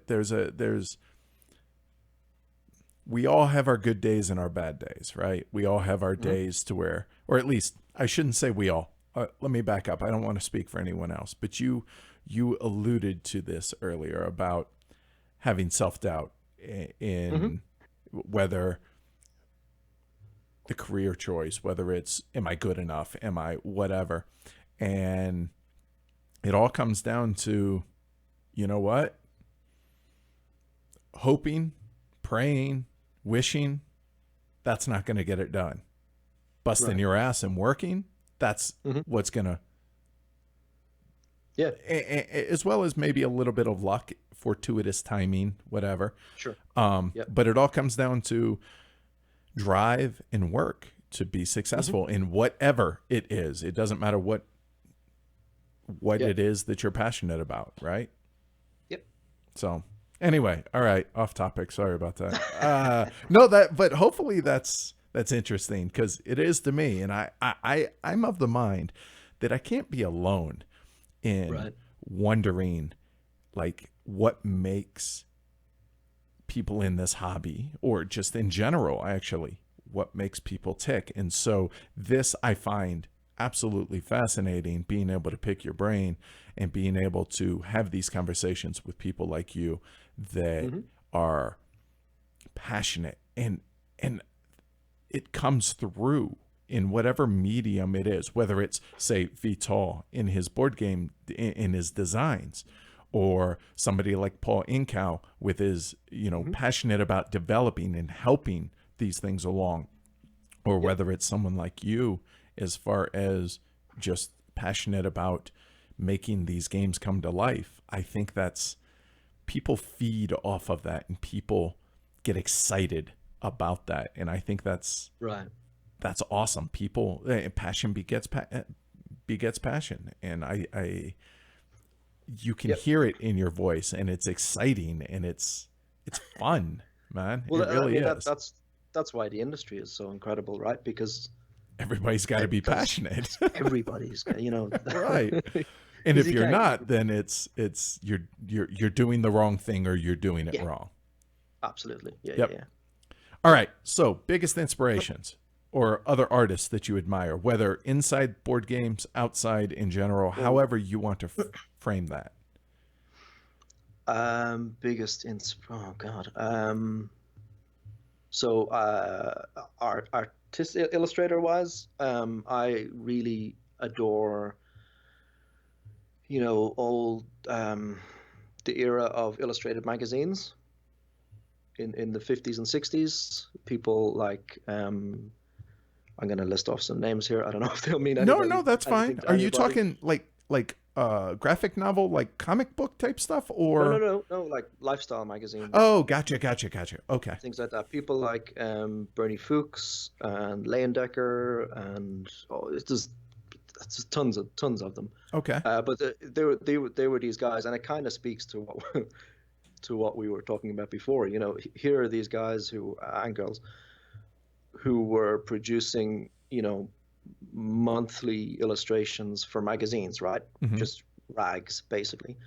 Some of the best draftsmen who have ever lived. It's just the most titanically um, competent. Competent, such a terrible word. Uh, but I'm trying to avoid talented. Accomplished, right? Okay. Titanically accomplished painters and illustrators, and they just had this workman-like approach to just, this is my job, and this anyway. So I really like that era of illustration. Okay. I really like. I used to. I don't read so much anymore. I used to read a lot of comics, so I have a lot of comic book illustrators that I really like. Bernie Wrightson is probably top of that list. I'm ignorant when it comes to comic books. So, like, Right. what did he illustrate for? What comics? Bernie Wrightson illustrated a ton of stuff. He was one of the creators of Swamp Thing. Oh, okay. All Uh, right. he's done everything. He did an awful lot of horror comic books. He illustrated a version of Mary Shelley's Frankenstein, Oh, all which right. is just astounding. They're pictures that I could stare at all day. They're amazing. Uh, There's that passion again. See? there we go.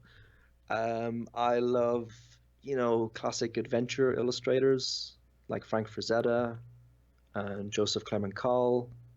Um, I'll keep going. I've got a ton. No, that's cool. That's cool. So, all right. let's transition. And you may have actually already answered this, but favorite artwork in a game that you didn't create yourself, is it the Grizzled, or is that just a really good, talking the whole package, but specifically the artwork, graphic design, illustration, all of that? What's your favorite that isn't Ian O'Toole? Or favorites, if there's a few that like, I can't decide between. I'm trying to think of something that beats the Grizzled, to be honest, and I don't know that I can. Okay. No. All right. I think that's it. Okay. Now, do you have this is a tricky question to ask, I guess, but do you have a favorite that you did create? Now, understand, I'm not talking about the games. Or is it like your children and you don't have favorites, or are you just gonna be very politically correct and just say all of them? No, I don't care about that. I'm really proud of Lisboa. I know it's the game that's just coming out now, but I'm very proud of Lisboa. Why? I think what specifically about that then? You're not going to get away with just the new one.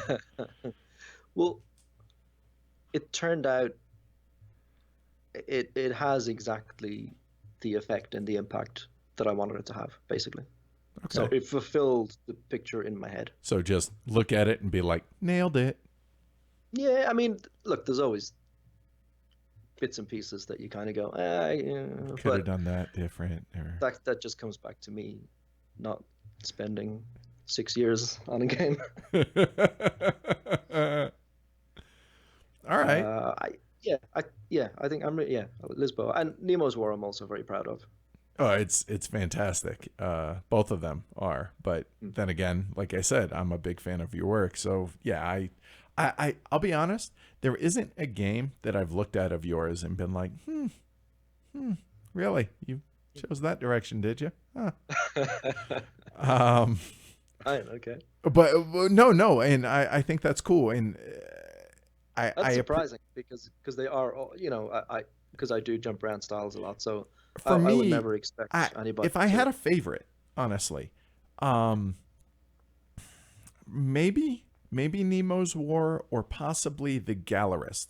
And the reason for the Gallerist is I really, really like clean and just everything has its place and it's just tight, I think is a good way to describe it. And so that's probably, I just appreciate the cleanliness of how everything has, call it OCD or whatever. Just everything is very structured and anyway.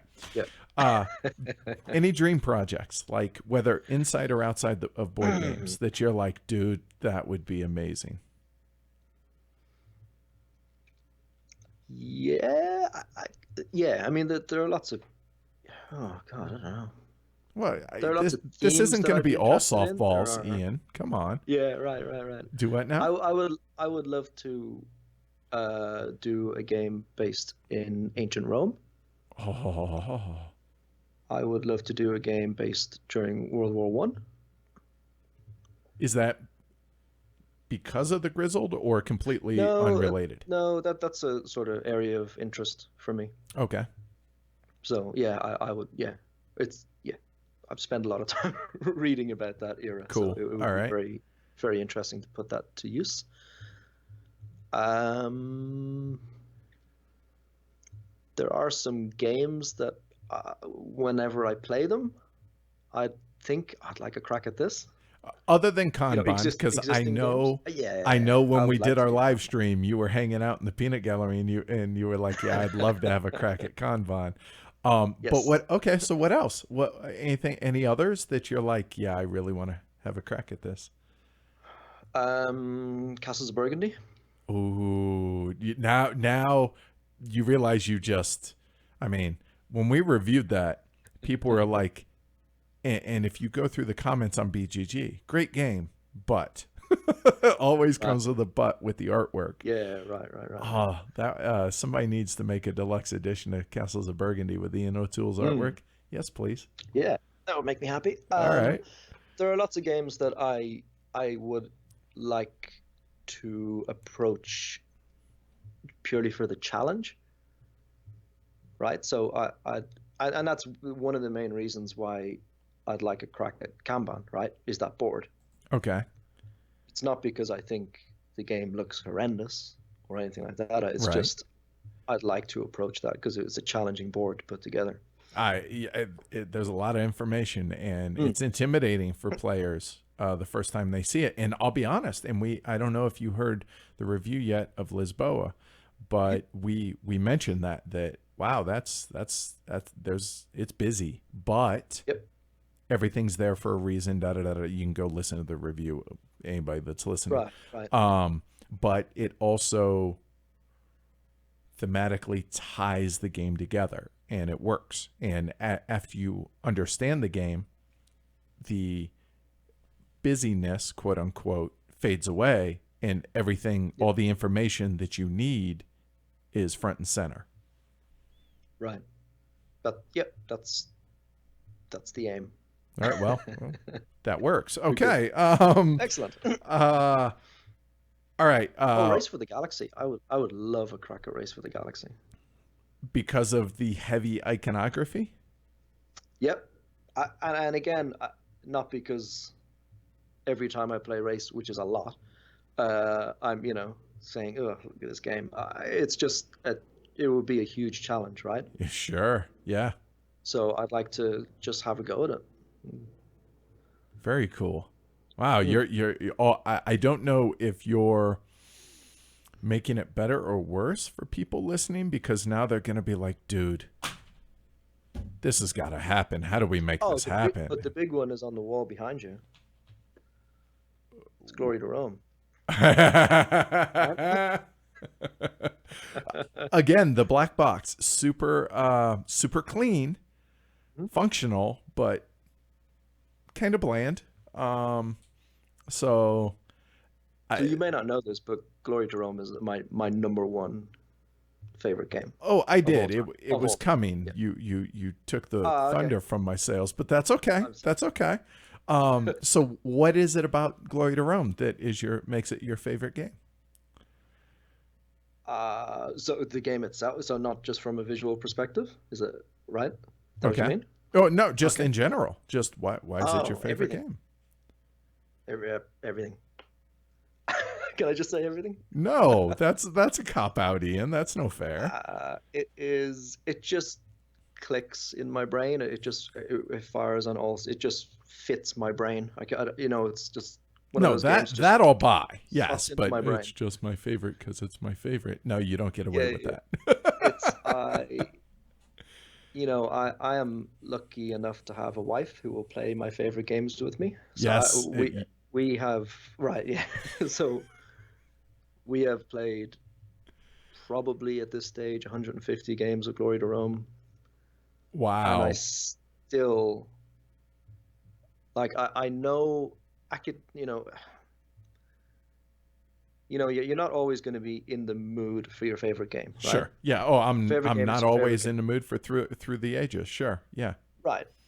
And Glory to Rome is a little bit less of a commitment than that. Right.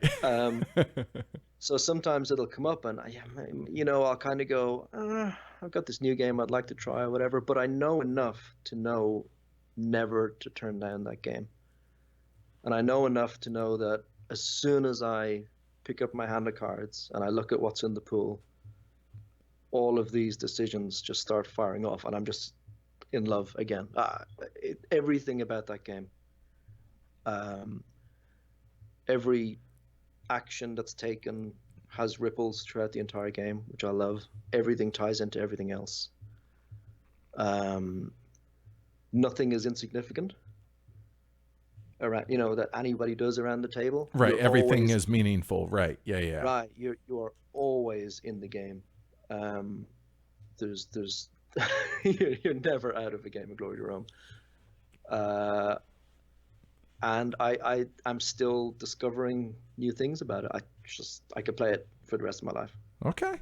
All right. See, isn't that a better answer than because it's my... See? That's awesome. All right, so we're gonna go now to the peanut gallery and answer some of the Right. questions that people have asked, if you're willing. Uh, let's see. Bit Rubbish asks, do you read graphic novels? If so, any that you would specifically recommend? Yes. I haven't in a little while, and I'm trying to think what would I recommend. Bum, bum, bum. So my favorite of all time is probably Alan Moore's Swamp Thing, going back to Bernie Wrightson. But Okay. um, so Alan Moore did a seminal run of Swamp Thing during the 80s, I guess, Okay. and it's incredible. Um, I like a lot of Alan Moore's work. A League of Extraordinary Gentlemen is amazing. Um, oh, there's a whole lot that I'm forgetting. I love Lone Wolf and Cub, which is this big epic samurai story. Um, oh, I'm drawing a blank. There's a lot. No, that's fine. That's good. That's a good start. No worries, because I understand, because I'm terrible at on the spot stuff like that, so I try not to Yeah. do that Oh, too I'm much. I'm a big 2000 AD fan. Okay. Not so much in recent years, but as a kid and probably up until teenage years, um, I was obsessed with 2000 AD. All right. So I don't know if you know, but the 2000 AD is like a science fiction anthology comic. So Okay. Judge Dredd came from 2000 AD. Oh, okay. That I do know. All right. Right. Right. Yeah, I feel like I lose geek cred every time I do one of these, because there's aspects that people come from that or things, from back in the Mhm. day that I just never, like, I never got into comic books. That just was never my Right. thing. Can't do Um, everything. yeah, exactly. And so, no, this is cool because I can go and look these up now. So awesome. Right. Vince asks, any artists that you admire in the board game hobby, and Ah, sure. anybody that you would like to collaborate with, or does that not really work with your process? No, I've collaborated before. Um, Just because you any have that doesn't mean you liked it, though. That's true. That's true. Any so the first question, yeah, there's plenty that I admire, um, all over um, the hobby. I think Jackie Davis is fantastic. Hmm. Speaking of somebody I have actually collaborated Sure. with, Right. I think Beth Sobel Yep. is really I good. assumed that she would be in that list with you. She does amazing work. Agreed. Yeah, yeah, yeah. There's so many, and frankly, there's a lot that I do not know by name as well. Okay. Just because there's a lot of people putting out a lot of games these Right. No doubt. days. There are thousands, right? I've only Seriously. got so much time, but there are so many really Okay. good artists at the I moment. agree. I appreciate Harold Leesky's work, who does a lot of stuff for Right, Spielworks as well. Spielworks. Yeah. So anybody that you would specifically Oh, like to sorry. collaborate with? I will say, I think one of the unsung heroes maybe is Mariano from Of What's Your Game. What's Your Game? Yep. Yes, I think that man is very, very skilled at what he does. And he And he does a lot in yes, that company. A lot of yeah, people don't I realize am he's developer, graphic design, right. art, all of that. Yes, Yes, for yeah, What's yeah. Your Game? I didn't really, I had a passing. I mean, I really like What's Your games, but until I came to work on Vinos, Hmm. I didn't really appreciate how good he was at what he does. Because coming to Vinos cold, I was like, well, this has got to be completely different, right? Just because it's a new edition. Okay. So, I explored a vertical board. I explored all different, how do we make this different? And I came to the realization, I was like, geez, he did a really good job laying out that board. And I'm not so petty that I'm gonna do a suboptimal layout just because I want to make it different, right? Okay. There's a point at which I was like, If it ain't broke, don't fix it. yeah, pretty much. So I was like, this is really good. I'm just gonna broadly leave it as it is. Sure. So Okay. Yeah. Cool. So, collaboration wise, anybody in particular, or as it comes up? Don't know. Collaboration's a little bit funny for me because it usually means I'm removing part of my usual workflow, Sure, sure. either And illustration that's or and graphic that's what I design. was alluding to, that just because you have done it in the past, because I read an interview that you did not too long ago, in that you prefer just doing it by yourself so that you can Right. take it all in, and which you've gone over in the past. So that makes total sense to me. I get that. Yeah, that's ideally what I'd like to do. And I think also that's where publishers get the best value from me. Hmm. When I do both, I find I often, like, if somebody says to me, "Can you just do graphic design on this?" I'm like, yeah, I can. It doesn't mean I want to, but I Well, could. no, it's not even that I don't want to. It's just I don't feel like that's me at my best when it comes to working on board games. Right. That, yeah. Again, I mean, you said it yourself. You have a picture in your head and how in a process, and that would infringe on that, for lack of a, Yeah. to Yep. put. Hmm. So yeah, that makes sense. Yeah. um let's see, Bit Rubbish actually asks one other really good question here. Do you feel that good art can actually detract from a game? Wow. Like, wow, you killed it so well that I'm just drawn in more by the art than the actual game. I don't know that I've ever. Huh. I guess in order for it to detract from the game, it would have to not do its job. And if it wasn't doing its job, then I wouldn't say it was good artwork. So no. Yeah, no, that.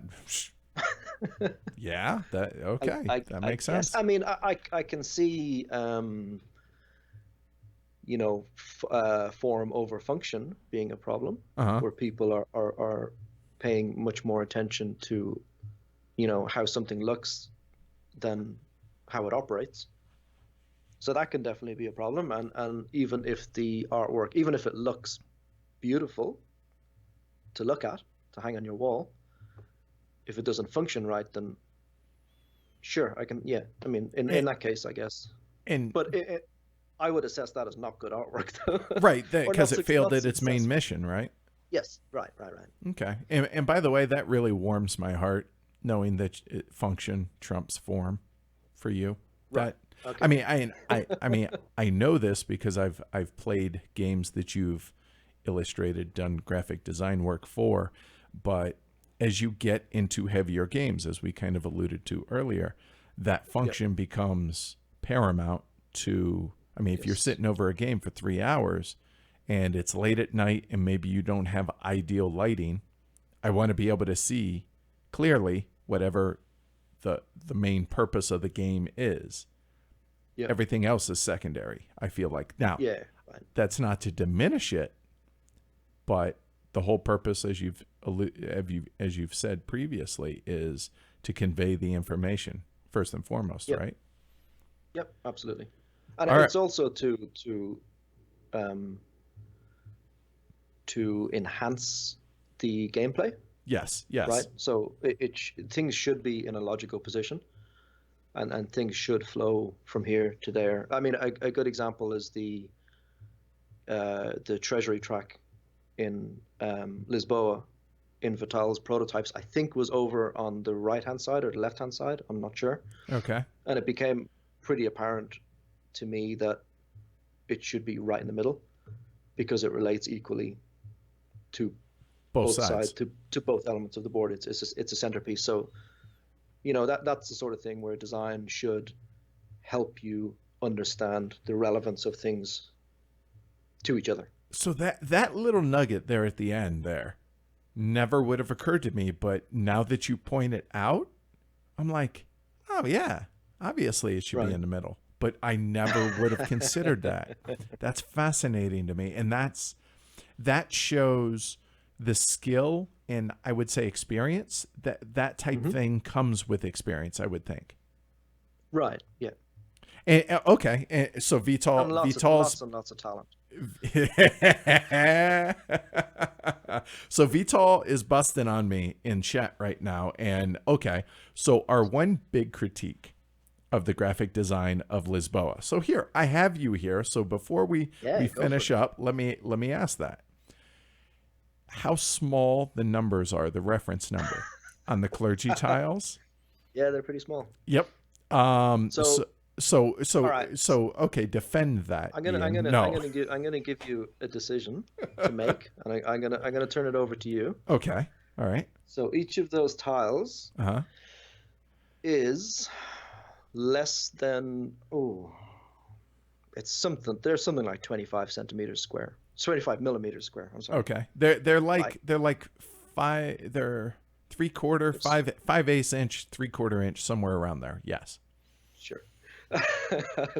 Inches make no sense to me. Right. So they're small. Right. Agreed. There is a range, let's just say, of iconography on them. Mm-hmm. The manufacturer needs at least, at the bare minimum, 3 millimeters of bleed over, each right? side of clear space. Now that's not enough to be safe in my book. So 4 to 5 is better, right? So that's you're saying from the edge of the tile the edge of the counter? Inward. Yes. Okay. Inwards. Not right? outward. So okay, effectively gotcha. that's, let's say, 6 millimeters gone off the thing, right? Okay, right. 3 on each side, sure. 3 on each side, and top and bottom. Right. So now what did we say it was? Whatever. It's smaller now. Sure. Right? Yes. So you got 2 things that need to fit on it: iconography, and you've got a reference number, right? Okay. Those 2 things are separate pieces of information. They are. Right? You do not want the reference number to look like it's part of the iconography. Understood.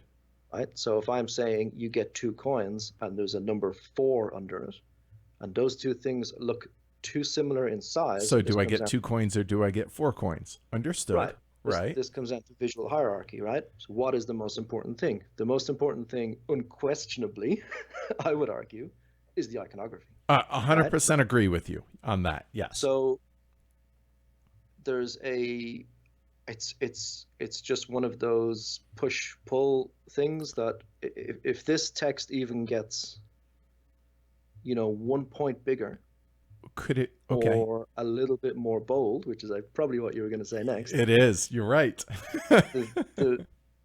the visual balance of what you're looking at starts to become swayed, and those 2 things start to blend together, right? Because once the line weight of that text starts to mimic the line weight of the icons, then your eye starts to look at those 2 things and go, they're both the same. We're going to look at them together. Okay, so what big problem.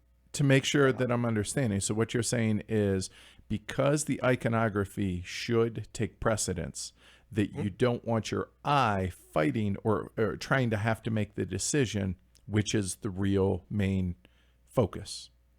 Exactly. Okay. Now, in an ideal world, if the box of Lisboa could be maybe half as big again, and the board could be half as big again, those tiles could be bigger. And we would have lots of space to play with, and the number could be nice and big. Fair enough. Fair enough. That's not the case. But no, and this is good. So this is the one graphic design aspect that we really kind of took umbrage with, for lack of a better way to put it. And having this kind of insight helps us, both as reviewers as well as just gamers in general, have a frame of reference and context in the types of decisions that have to go into given the space constraints. So maybe now next time I can look at this again from both wearing a reviewer's hat as well and a gamer's hat. Oh, they probably made this decision because of X, Y, and Z. And this right here is a perfect example of why I really enjoy these conversations, because it gives us the ability to shine light on this stuff that we wouldn't normally think about.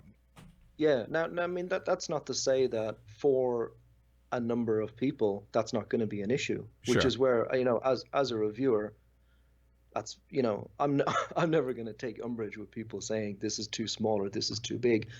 I feel perfectly justified in the decisions that I've made because they're informed decisions based on the criteria that I have to work within, right?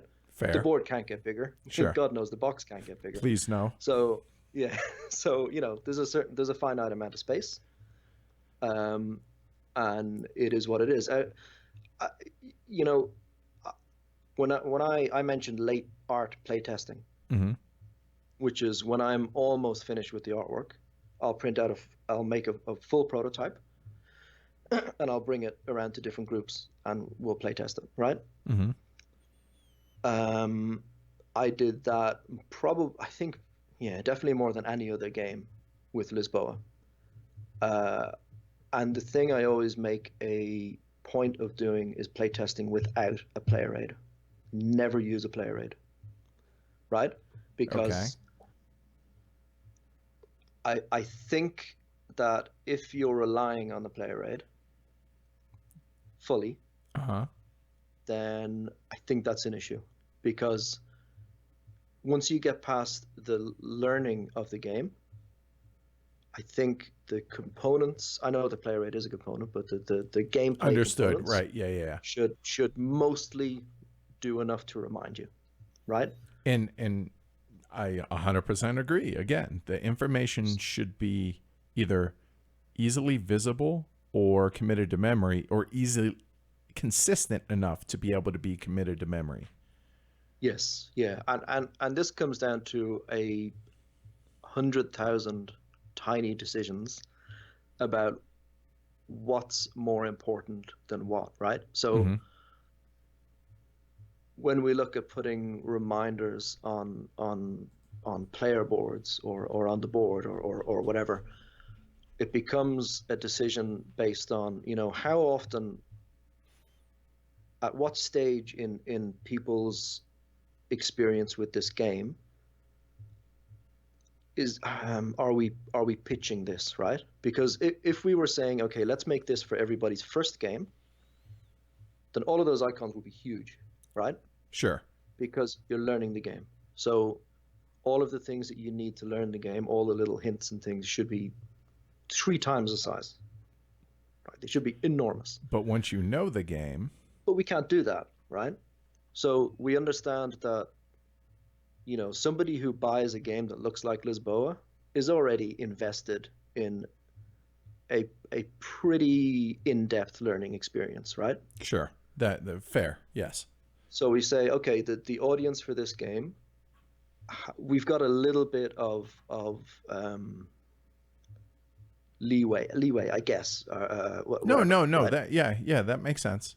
You're right. These people aren't going to look at spend 5 minutes and walk away, hopefully. Right.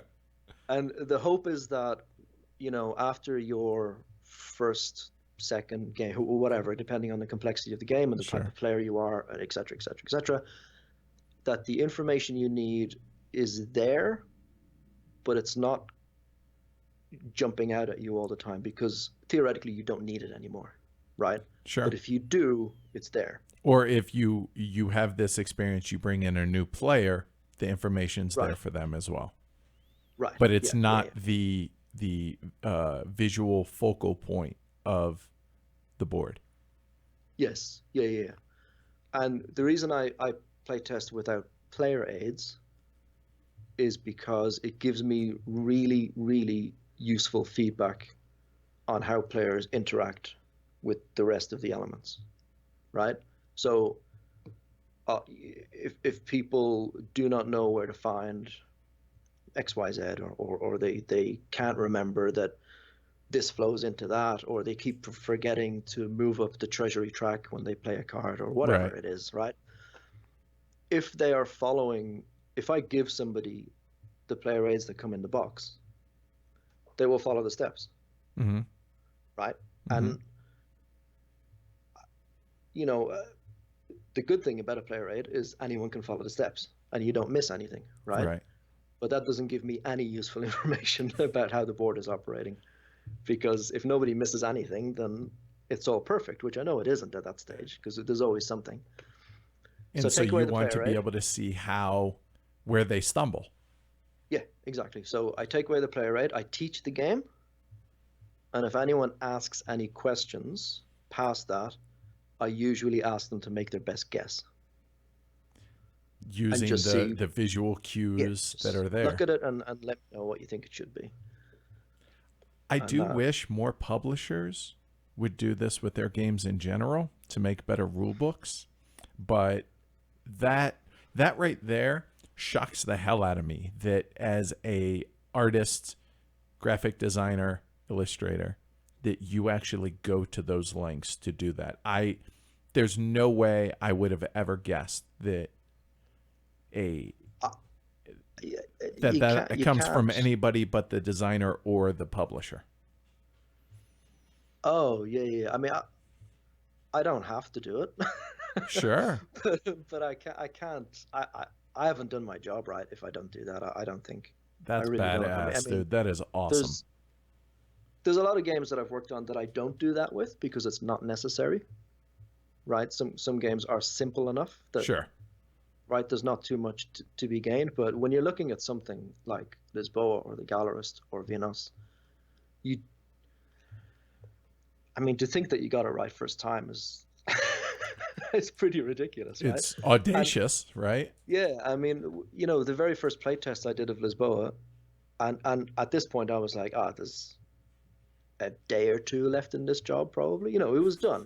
I put it in front of people, and I went, so this, and I went, and within 5 seconds, I went, oh God, I'm an idiot.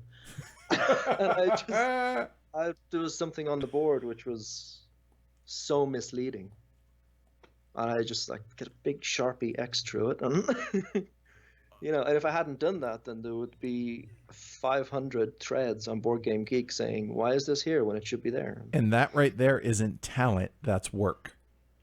Right. That's a perfect example of attention to detail and passion and caring about the work that you do. So I very much can appreciate that. Yep. Awesome. All right. So before we wrap up, I'm going to make you go through this little buzzsaw of 6 questions that I've been asking everybody that I've done the conversations with Heavy Cardboard with. They're fun, but hopefully thought-provoking. All right. Okay. First thing that comes into your mind is what you need to answer these with. Okay. You sure? You ready? See, had you Yeah, listened go. to any of them prior, you would have been prepared for this then, Ian. Here we go. Number 1. How old would you be if you didn't know how old you are?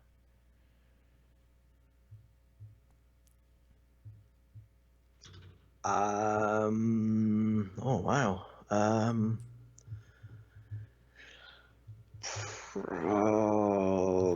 It. I don't know. Um,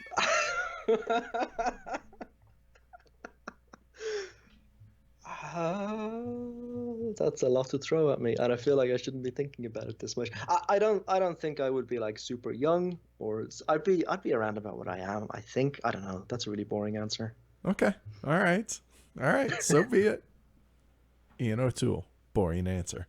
That's Number right. 2. If you could master one skill that you don't have right now, could be anything, what would it be? Only one? Yeah. It just Oh my what's God, the so many. one? I would like to know how to fly a plane. All right. That's one. That's it. That's That's all what it you is. get. That's all I get. Oh, there's so many. If you could have dinner in conversation with any person in history, who would it be? Wow. Dinner and conversation. Assuming So I interviewed a aerospace engineer who works for SpaceX, and he was Okay. like, and he was like, would I have a translator? Would we be able to understand? And I was like, come on, Andrew. So yeah, assuming you would be able Okay, to universal completely translator. understand one another. Um, I think it would probably be an illustrator, possibly Bernie Wrightson, who actually died last year. Um, or Leonard Cohen, maybe? Ooh, all right. Also died last year. It's really sad. A very recent memory. Yeah, either of those two. Okay, all right. I would be more than happy with. Okay, all right. This one, pretty good, I think. What are three things that you want more of right now? This could be physical, this could be characteristics, it could be ideas, it could be time, it could be anything. What three things would you want more of? Time Sure. is definitely one. Um, oh God. Time, fitness, Okay. probably. All right. Truth be told. Three. Oh God, what's the last one? I mean, it could be money, it could be patience, it could be Well, I feel like money would just give me time, if you know what I mean. fair enough. That's what I'd use it for. So, yeah, they're interchangeable, I guess. Wow. I don't know. Probably time in Ireland, Okay. All right. So, right? So a bit okay. more friends and family, of course, Sure. which I do every 2 years, thereabouts. Okay. A All bit right. more of that would be good. My favorite question of all of these. Ooh, okay. What do you appreciate most in your friends?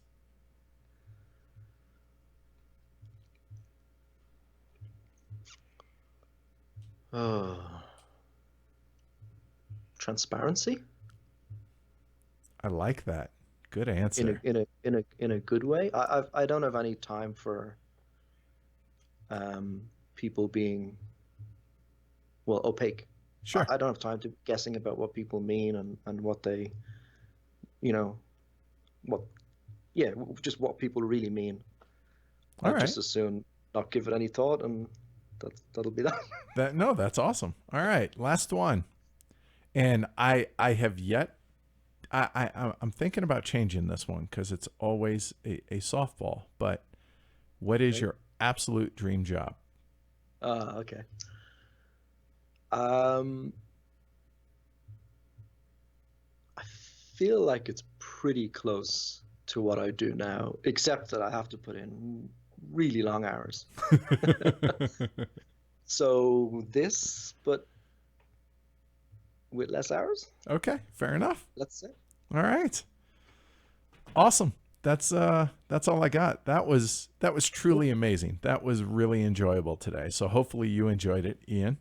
Yeah, I had a great time. Okay, good. And I appreciate you staying up so late because it's almost what 12:30 there in Perth. Yep, All right. So this is thank an you early very night. much It's all right. for doing this. I really, really appreciate it. And for everybody watching at home, both live and after the fact, really appreciate it. Thanks a lot. Thanks to all our patrons for making this all possible. And yeah, Ian, before we go, you want to mention how folks can get a hold of you? Because I know you're fairly active on social media as well as your website and stuff. Sure. Twitter is probably the best place, where I am at oh God, Ian O'Toole tweets, I think. It is. Is it? Thank you. My website is ianotoole.com, which has not been updated in a little while. Yeah, Twitter's or Board Game Geek. I am Ian O'Toole, I think. I'm pretty easy to find. All right. So on behalf of Amanda, I'm Edward, and Ian, thank you so much for doing this, man. Really appreciate it. Thank you very much. All right. We'll see you guys later. Take care, everybody.